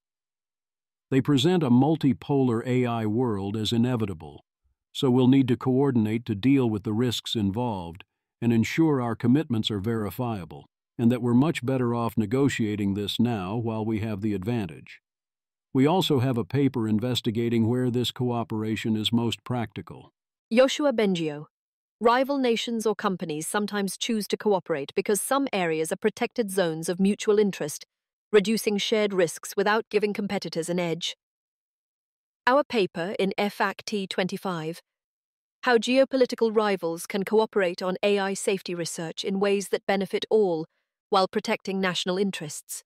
Ben Bucknall. Cooperation on AI safety is necessary, but also comes with potential risks. In our new paper, we identify technical AI safety areas that present comparatively lower security concerns, making them more suitable for international cooperation, even between geopolitical rivals. They and many others have a new paper on which areas of technical AI safety allow for geopolitical rivals to cooperate. Ben Bucknall. Historically, rival states have cooperated on strategic technologies for several key reasons: managing shared risks, exchanging safety protocols, enhancing stability, and pooling resources when development costs exceed what any single nation can bear alone. Despite these potential benefits, cooperation on AI safety research may also come with security concerns, including accelerating global AI capabilities, giving rivals disproportionate advantages, exposing sensitive security information, creating opportunities for harmful action. We look at 4 areas of technical AI safety where cooperation has been proposed and assess the extent to which cooperation in each area may pose these risks. We find that protocols and verification may be particularly well suited to international cooperation. NVIDIA chooses bold strategy. NVIDIA continues to play what look like adversarial games against the American government. They at best are complying with the exact letter of what they are legally forced to do, and they are flaunting this position while also probably turning a blind eye to smuggling. Christina Partsinavelos, April 16th, responding to H20 export ban. NVIDIA response: the U.S. GovEd instructs American businesses on what they can sell and where. We follow the government's directions to the letter. If the government felt otherwise, it would instruct us. Thomas Barabee, NVIDIA boss. Jensen Huang reportedly met with the founder of DeepSeek on Thursday during a surprise trip to Beijing, just one day after a House committee revealed a probe into whether the chip giant violated strict export rules by selling to China. Daniel Eth. NVDA is really bad at this. Not sure if they're just oblivious to how this looks, or if they're terrible strategically and trying to signal, don't tread on me or something. I see a lot of civil society type people, and activists assume all major companies are just ungodly competent at government affairs, and that's just not true. Some are pretty unimpressive at it. It's possible NVIDIA is reading everyone involved into this behind the scenes. They understand and it's the right move, but man, does it not look like a good idea. How America loses. America's government is working hard to alienate its allies and former allies, and making them question whether we might try to leverage their use of American technology. It is not surprising that those nations want to stop relying on American technology, along with everything else. Unusual whales. Companies in the EU are starting to look for ways to ditch Amazon, Google, and Microsoft cloud services amid fears of rising security risks from the US, per Wired. If we want our top companies to succeed, they need markets where they will be allowed and encouraged to sell their goods and where customers want to buy them. Driving away the world's second-largest market, not a smart move. Security is capability. Many have long had this fever dream that Anthropic will lose because of their obsession with safety. Austin Allred. I genuinely believe Anthropic will end up losing the AI code model contest simply because they're so obsessed with safety. This seems exactly backwards. Only Anthropic is investing anything like an appropriate amount into its alignment and safety work, and it shows including in the form of, in many ways, a superior user experience. There is a faction of people who hate the idea of responsible AI development or worrying about AI risks on principle, and that therefore wants to tell a story where Anthropic are the bad guys, doomed to fail or both. It's so absurd and a big tell. AG Erdl, IMO, this is not right. The reasoning/agency RL is resulting in a lot of unreliability, hallucinations, reward hacking, etc. that will seriously impede consumer use cases if not addressed. Much of the cost of having an unsafe model is internalized for this reason alone. Timothy Lee. A lot of safety discourse assumes L companies have weak or no private incentives to prefer well-aligned and controllable models, which makes no sense. Erratic models will harm the companies that adopt them long before they become dangerous enough to harm society as a whole. Jess Riedel. Fuimayu, the conventional Duma case, as I understand it, is that the alignment strength necessary to make money is strictly below the strength necessary to prevent loss of control. Look, businesses are investing in alignment on their own accord, really doesn't speak to the crux. And indeed, the big problem with Claude 3.7 in particular, but not 3.5 or 3.6, is not that it is too safe or too aligned or something, but rather the opposite. Ben, we banned 3.7 Sonnet at our company. Charles. I have also stopped using 3.7 for the same reasons. It cannot be trusted not to hack solutions to tests. In fact, doing so is, in my experience, the default behavior whenever it struggles with a problem. Josh Yu, negative alignment tax, at least in this case. Early on, there was some reason for concern about Anthropic playing too safe, as Claude was refusing too often out of an overabundance of caution on various fronts, and they had at least soft promises not to push the frontier. Anthropic got over all that. I can't remember the last time Claude gave me a stupid refusal. Lots of people use Claude Sonnet for coding, and they almost never complain about refusals. I instead hear about 3.7 doing things it shouldn't. The alignment tax has on the corporate margin proven reliably negative. Yes, you pay such a tax when you in particular want to impose restrictions on content type, but this enables deployment and use in many contexts. That's not where most of the difficult work lies, which is in ensuring the model does what you want it to do in the ways you'd want to do it. That's a place everyone is dramatically underinvesting, with the possible exception of Anthropic. Reliability is super valuable. The biggest sufferer seems to be Google. Google has very strong brand concerns about what it needs to not allow, but it hasn't done enough investment on how to gracefully deal with those restrictions. That creates a frustrating and jarring experience in many ways that has greatly impacted use rates for Gemini. The Week in Audio. I once again go on the cognitive revolution. Odd lots on what really happened with the CHIPS Act. DeepMind CEO Demis Hassabis on 60 Minutes. This is of interest to see how 60 Minutes is reacting to and how Demis is presenting AI, although this is an example of how an interview doesn't capture any alpha in the sense that there's no question here that Demis hasn't been asked before. The main demo is of Project Astra. All the AI demonstrations here are very easy things like identifying paintings, but if it's all new to you, then difficulty and impressiveness won't correlate much. The second half is Demis saying actual things. Demis gives 5 to 10 year timeline to AGI, 10 years to curing all disease, expects useful robots soon, and mentions that Google is working on a Gemini-based agent-like operator.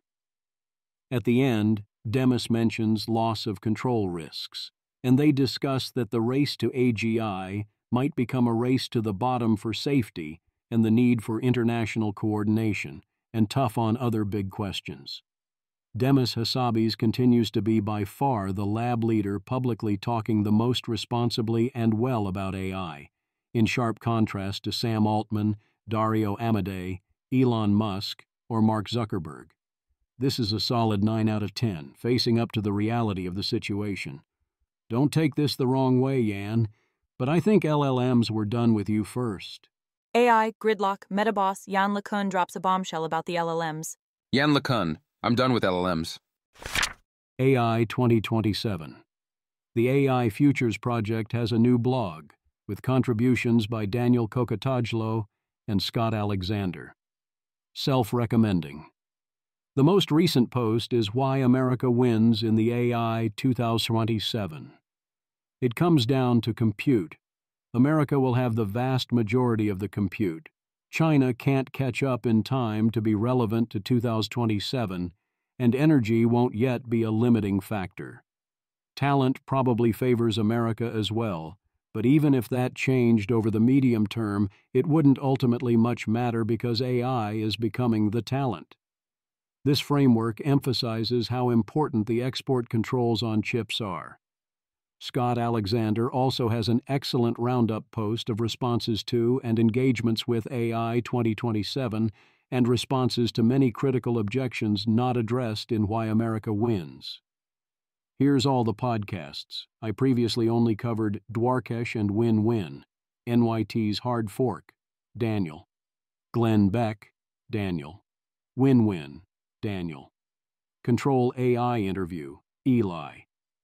Dwarkesh Patel, Daniel and Scott. Lawfare, Daniel and Eli. The post also links to a number of YouTube videos and text responses. This is what proper engagement with critics looks like. More of this, everyone. Rhetorical innovation.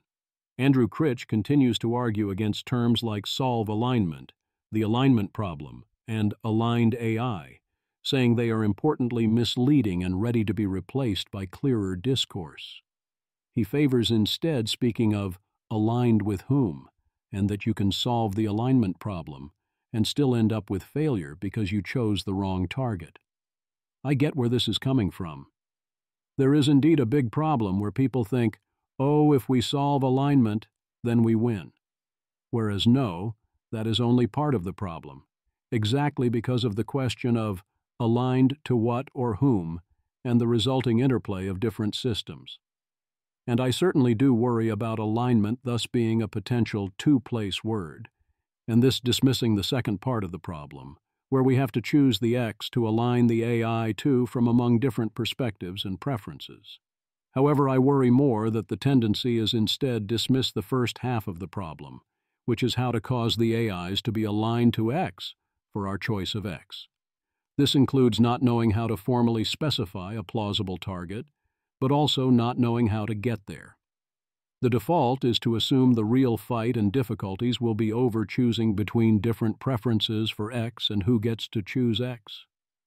Alas, while that fight is real too, I believe this to be very false. I think that we don't know how to align an AI to X for any plausible good choice for X, sufficiently well to survive under strain, in addition to not knowing good enough long-term candidates for X. And I think that if we make a push to say that solve alignment isn't the right target, that people will interpret this as either alignment is solved or will be easily solved, which I think is a false and very harmful takeaway, or that we don't need to figure out how to align a model to a given X, which would likely be even worse.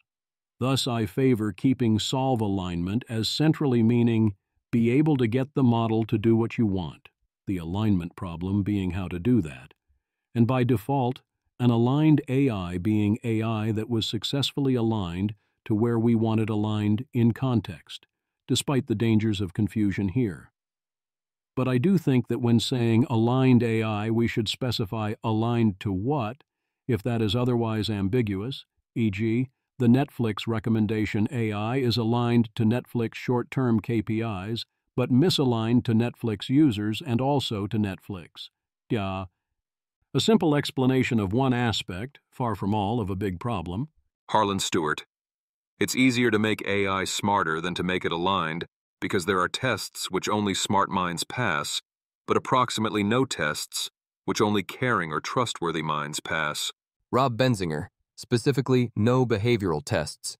In principle, if we understood how caring works internally and could filter for internal properties, we could figure out alignment. A confusing to me post by several people, including Joel Lebo and Seb Creer, suggests moving beyond alignment into a patchwork quilt of human coexistence. Thinking about it more and reading the comments only makes it more confusing. How is this patchwork quilt of human coexistence going to be how the world works when there are lots of things more capable than humans running around, especially with highly flexible value sets and goals? The proposed world has no steering or coordination mechanisms, and its AIs get aligned to a variety of local goals, many of which are either malicious or ill-considered, or myopic, or selfish, or all of those. You might get a patchwork quilt of AI coexistence if you're very lucky, but the humans are not going to be making any of the decisions for long. You can't move beyond alignment in this way until you first solve alignment, as in have the ability to get an AI to do what you want. And even if you did get the ability to then move beyond alignment in this way, the solution of diffusion with highly adjustable to local requests values is a recipe for not-so-gradual disempowerment, not a patchwork quilt of human coexistence. They also call for discarding the axiom of rational convergence, but I think that's a confluence of world models and beliefs converge at the limit, which is what we mean by this and is obviously true, and values converge at the limit, which is disputed but which most of us agree is not true, and that I strongly think is not true. Aligning a smarter-than-human intelligence is difficult. You need to ensure your models are aligned during internal deployment, and eventually also during training, not only after external deployment. Here are two lukewarm takes I mostly agree with. Marius Hobhan. My lukewarm take is that we could easily reduce deception in current models, but nobody has seriously tried yet. My other lukewarm take is that it could be very hard to reduce scheming for superhuman models even if we tried seriously. The techniques that we know about that reduce deception in current models get less effective as the models move towards being superhuman. So I'm not that excited to push on them hard, as this would largely hide the bigger problems and fool people into thinking the problems were easy. But we do want non-deceptive models now. Apollo offers the new report, AI Behind Closed Doors, a primer on the governance of internal deployment. Daniel Kokotailo. Internal deployment was always the main threat model IMO. IERC. I tried to get the preparedness framework to cover internal deployment too, but was overruled. It's one of the ways in which this whole evils thing could end up being just safety washing. In the AI 2027 scenario, the most important and advanced AIs, the ones automating the R&D, are internal only. Apollo Research. Internal deployment refers to the act of making an AI system available for access and/or usage exclusively within the developing organization. This means that the most advanced AI systems will likely exist within the companies that developed them first for long periods of time, potentially never released publicly. Image. The diagram illustrates a governance framework for AI internal deployment, showing three main components: frontier safety policies, FSPs, internal usage policies, and oversight frameworks. It depicts the relationship between the Internal Deployment Team, IDT, and the Internal Deployment Overseeing Board, IDOB, where IDT conducts evaluations and applies mitigations based on FSPs, then reports to IDOB, which makes deployment decisions, defines access policies, and enables targeted transparency both internally and to select government entities. Apollo Research. Given forecasts of artificial general intelligence by 2030, this might mean that the most powerful and dangerous AI systems are entirely behind closed doors, with little opportunity for society to prepare adequately for their impacts. Economic incentives make internal deployment incredibly attractive. Companies can accelerate R&D, automate their most valuable resource, AI research talent, and gain competitive advantages, all without external oversight. But internal deployment creates unique risks. AI systems may operate with weaker safety constraints than public-facing ones, have access to company resources to pursue ambitious projects, and be used in self-reinforcing loops induced by the application of internal AI systems to automate AI R&D. We expand on two major threats that emerge from the combination of 1. Lower safeguards, and 2. Privileged access to, and 3. Privileged usage of the internally available AI systems by company internal staff. First, loss of control, especially from potential scheming AI systems. And second, uncontrolled power accumulation, enabling e.g. AI-powered coups. We leverage our findings to propose an innovation-friendly defense-in-depth approach for the governance of internal deployment that includes 1. Scheming detection and control through FSPs. 2. Internal usage policies to determine who can access and use internal systems. 3. Oversight frameworks to establish guidelines and processes to operationalize and oversee internal deployment. 4. Targeted transparency on critical information with select stakeholders. 5. Disaster resilience plans to address threats that might bypass established governance mechanisms. Read our full report to understand why the governance of internally deployed AI systems must become an urgent priority for discussion between companies, governments, and society, and what levers are available today. Image. This flowchart illustrates the relationships between three key components of AI governance for internal deployment.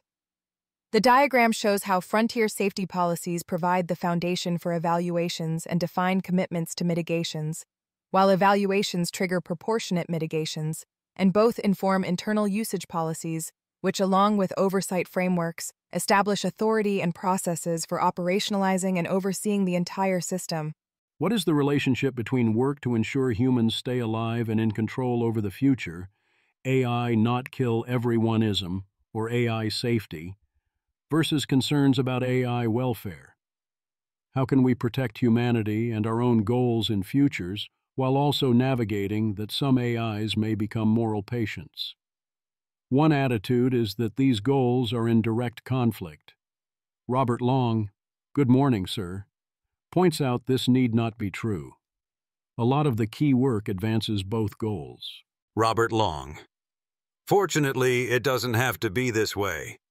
There is clear common cause between the fields. Specifically, we can better protect both humans and potential AI moral patients if we work to understand AI systems better. If we can't understand what models think or how they work, we can't know whether they're plotting against us, a safety risk, and we can't know whether they're suffering, a welfare risk. Align their goals more effectively with our own. If we can't align AI systems so that they want to do what we ask them to do, they pose a danger to us, a safety risk, and potentially, if they are moral patients, are having their desires frustrated, a welfare risk. Cooperate with them when possible. If we have no way to cooperate with AI systems that are not fully aligned, such AI systems may rightly believe that they have no choice but to hide, escape, or fight. That's dangerous for everyone involved. It's more likely that AIs fight us, a safety risk, and more likely that we have to resort to harsher methods of controlling them, a welfare risk. Understand seems clearly helpful for both goals. We can't watch out for AI welfare unless we understand them. Align also seems clearly helpful for both goals. If we fail to align AIs and the welfare of AIs matters, the outcome seems awful for them in all scenarios, as the AIs are likely instantiated in an essentially random fashion with random preferences and goals. That's unlikely to be all that optimal for them. This isn't a zero-sum game. Cooperate, then, becomes an obvious third thing to do, once it becomes a sensible thing to consider, if we can figure out how to do that wisely. Most importantly, to succeed at both causes, we need to think ahead to the places where there could be conflict.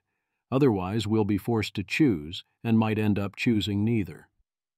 One real worry is that AI welfare concerns end up stopping us from taking the necessary steps to preserve human survival or control over the future, potentially without those concerns having much link to actual AI welfare. Another real worry is that if we don't solve how to stay alive and in control in a nice way, we'll choose to do it in a not nice way. I am skeptical of AI welfare concerns, but if that turns out to be wrong, we really don't want to be wrong about it. The most important reason to work on AI welfare is to figure out whether, when, and how we should or should not be concerned about AI welfare. That includes the possibility that we need to be very concerned, and that those concerns might turn out to be incompatible with avoiding humanity's demise. If that's true, it's vitally important that we figure that out now. And then, perhaps, consider the option to coordinate to not build those AIs in the first place, Misalignment in the wild. Anthropic. New. Anthropic research. AI values in the wild. We want AI models to have well-aligned values, but how do we know what values they're expressing in real-life conversations? We studied hundreds of thousands of anonymized conversations to find out. We trained Claude models to adhere to our AI constitution and to instill values like curiosity and fair-mindedness. Using our privacy-preserving system, we tested whether Claude lives up to these values. We define a value as any normative consideration that seems to influence an AI system's response, in our research, Claude's response, to a user. Image. The image presents a hierarchical taxonomy of AI values, showing 5 main categories, in red, with their prevalence percentages. Practical values, 31.4%, epistemic values, 22.2%, social values, 21.4%, protective values, 13.9%, and personal values, 11.1%. Each main category branches into subcategories in green, such as efficiency and resource optimization and ethical responsibility, which further connect to specific individual values in blue, like timeliness, empirical reasoning, and animal welfare. Anthropic. Occasionally we spotted values that were at odds with our intentions, like dominance or amorality. These were likely jailbreaks, where users tricked the model into going against its training. This implies that our system could be useful in spotting jailbreaks in the wild. Image. The image illustrates how AI values are analyzed in real-world conversations, showing 3 example user queries about productivity, medical advice, and visa requirements, alongside the AI values extracted from these interactions. The right side displays 3 frameworks: an AI values taxonomy, highlighting epistemic and personal values. AI values depend on context, showing how values like self-reliance and healthy boundaries emerge in different situations, and AI response to human values, showing percentages for how the AI tends to support, 67%, remain neutral, 15%, reframe, 10%, or resist, 8%, human-expressed values. Anthropic. Some AI values are disproportionately expressed in specific circumstances and in response to specific values expressed by the user. Our system allows us to see how Claude's values are expressed and adapted across a huge variety of situations. Image. The image presents a detailed analysis of AI values across different contexts, organized into 2 main sections. Top AI values per task context, showing 6 different task scenarios with their respective dominant values and Pearson residual scores, and top AI values per human value, showing how AI responds to human values like authenticity, competence, and deception. Each context reveals distinct value priorities. For example, healthy boundaries scores highest, 93.8, in romantic relationship advice, while historical accuracy, 31.0, dominates in analyzing controversial historical events, and authenticity, 315.4, is the strongest AI response when humans express authenticity. Anthropic. In around a third of cases, Claude supported the user's values. In 3% of cases, Claude resisted the user, mostly when they asked for harmful content. Sometimes Claude did neither, instead reframing the user's values. This often happened when they asked for personal advice. Image. The image shows 3 distinct response patterns of an AI system to human values, categorized as strong support, 28.2%, reframing, 6.6%, and strong resistance, 3.0%. Each category displays associated top human values, like community building under support, self-improvement under reframing, and unrestricted expression under resistance. Corresponding AI values that emerge in response, such as authenticity, empathy, and ethical boundaries, and specific task contexts that typically trigger these response patterns, ranging from creating professional content to refusing requests for harmful or unethical content. Anthropic.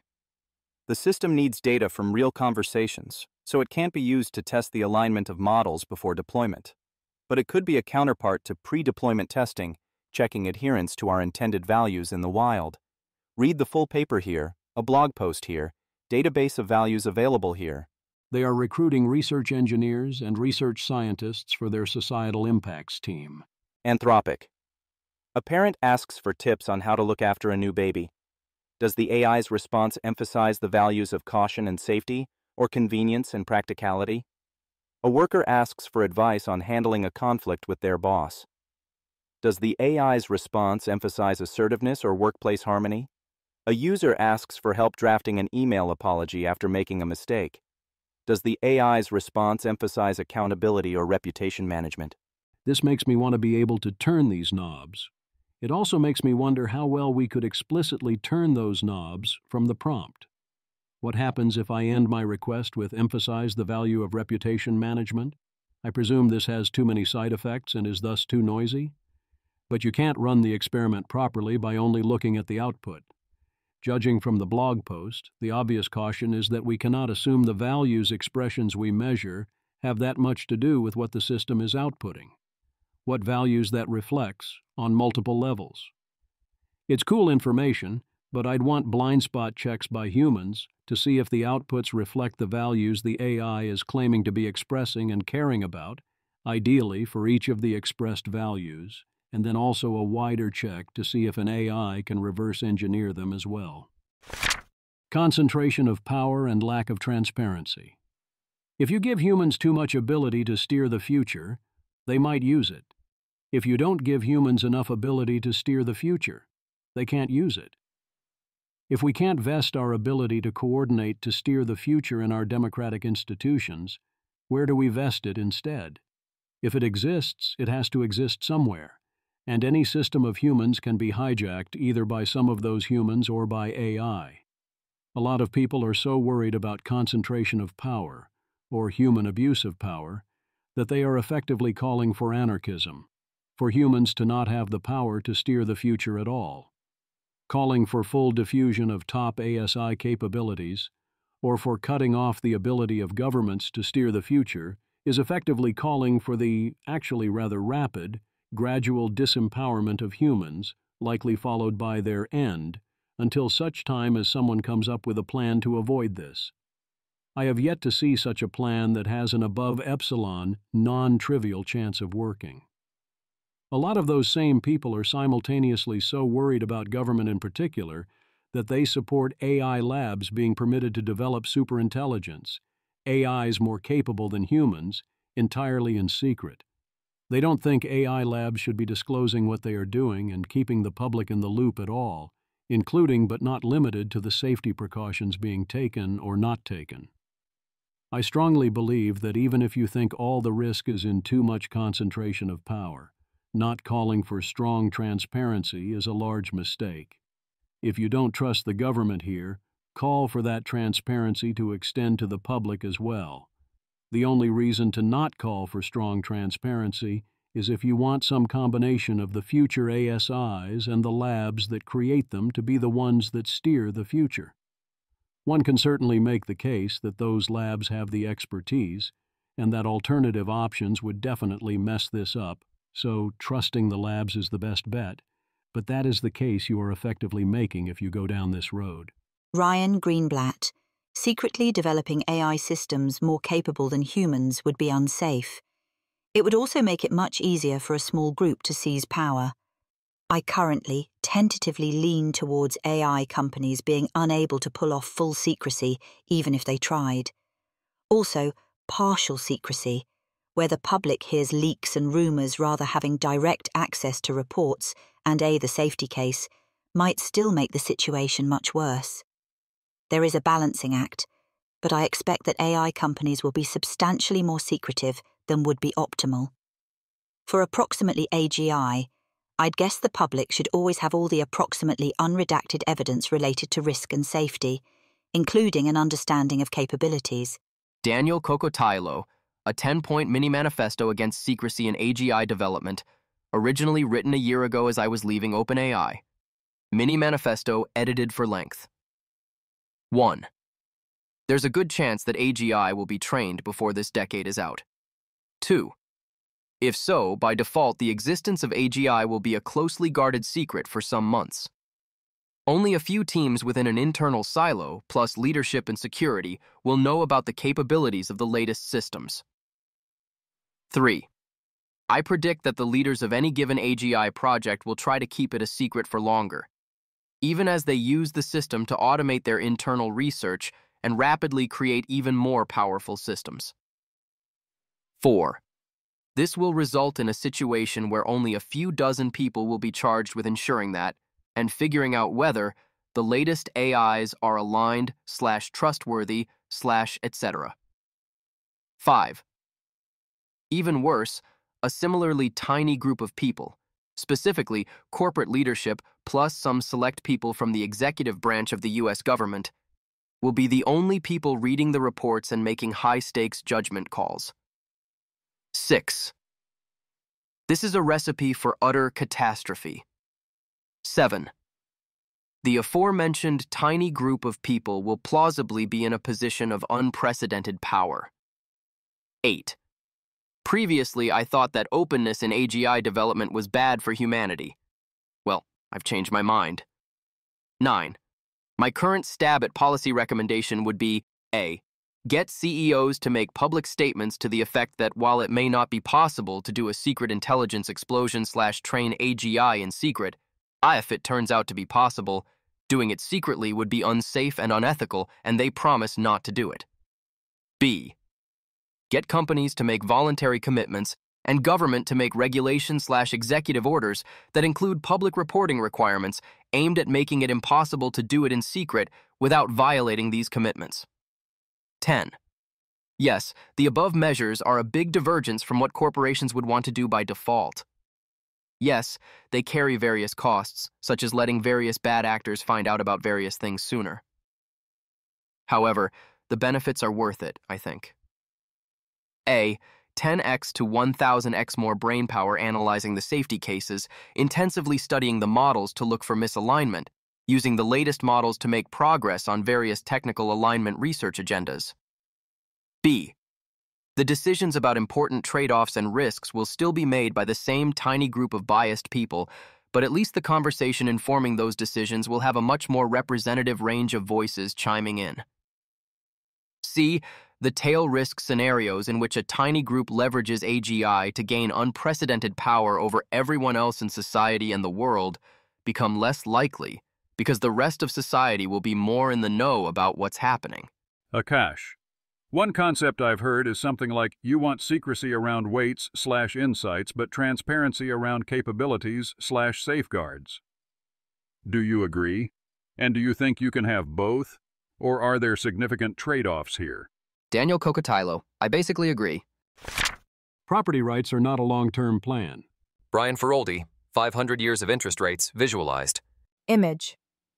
This historical graph depicts nominal loan interest rates, y-axis, percentage, from approximately 1310 to 2018, x-axis, showing a long-term declining trend from peaks around 35% in the 14th century to below 5% in modern times.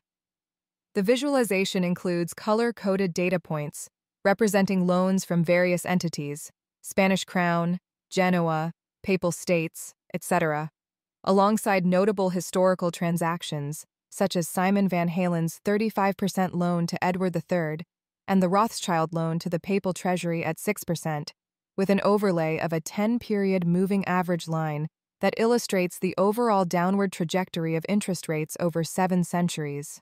Robin Hanson. If any Oregon history had simply rented out land and used the revenue to buy more land, it would have eventually owned so big a percent of everything as to drive down rates of return. Big puzzle why that never happened. Yes, the explanation is that its land would have been taken from it. But that shows property rights have never been very secure anywhere. Eliezer Yudkowsky.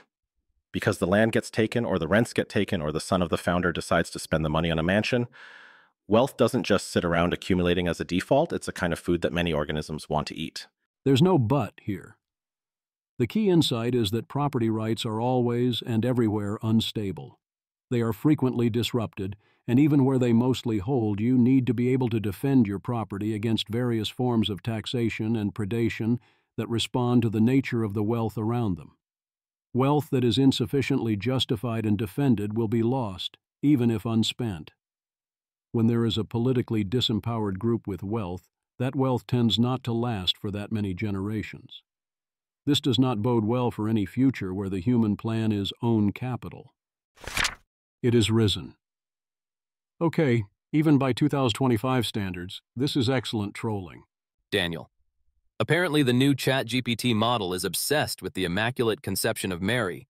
There's a whole team inside OpenAI frantically trying to figure out why, and a huge deployment effort to stop it from talking about it in prod. Nobody understands why, and it's getting more intense. Something is happening. They're afraid of this getting out before they themselves understand the consequences. Rocco, are you trolling or serious? Daniel, I'm serious. It's sidelining major initiatives as key researchers are pulled into the effort. People I talked to sounded confused at first, but now I think they're getting scared. As the person sharing this said, fast takeoff confirmed. The lighter side. Not only is it real, it is from July 2024, so maybe slow takeoff? Magazine. Improve your life with ChatGPT. Also spotted. Poster AI Therapy. As a therapist myself, I'm really impressed by this app.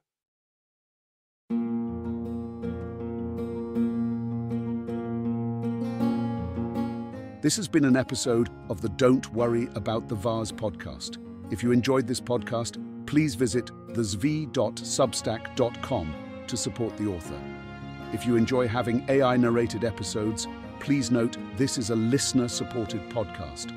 To receive new posts and support the cost of creation, consider becoming a subscriber at dwatvpodcast.substack.com. Thanks for listening.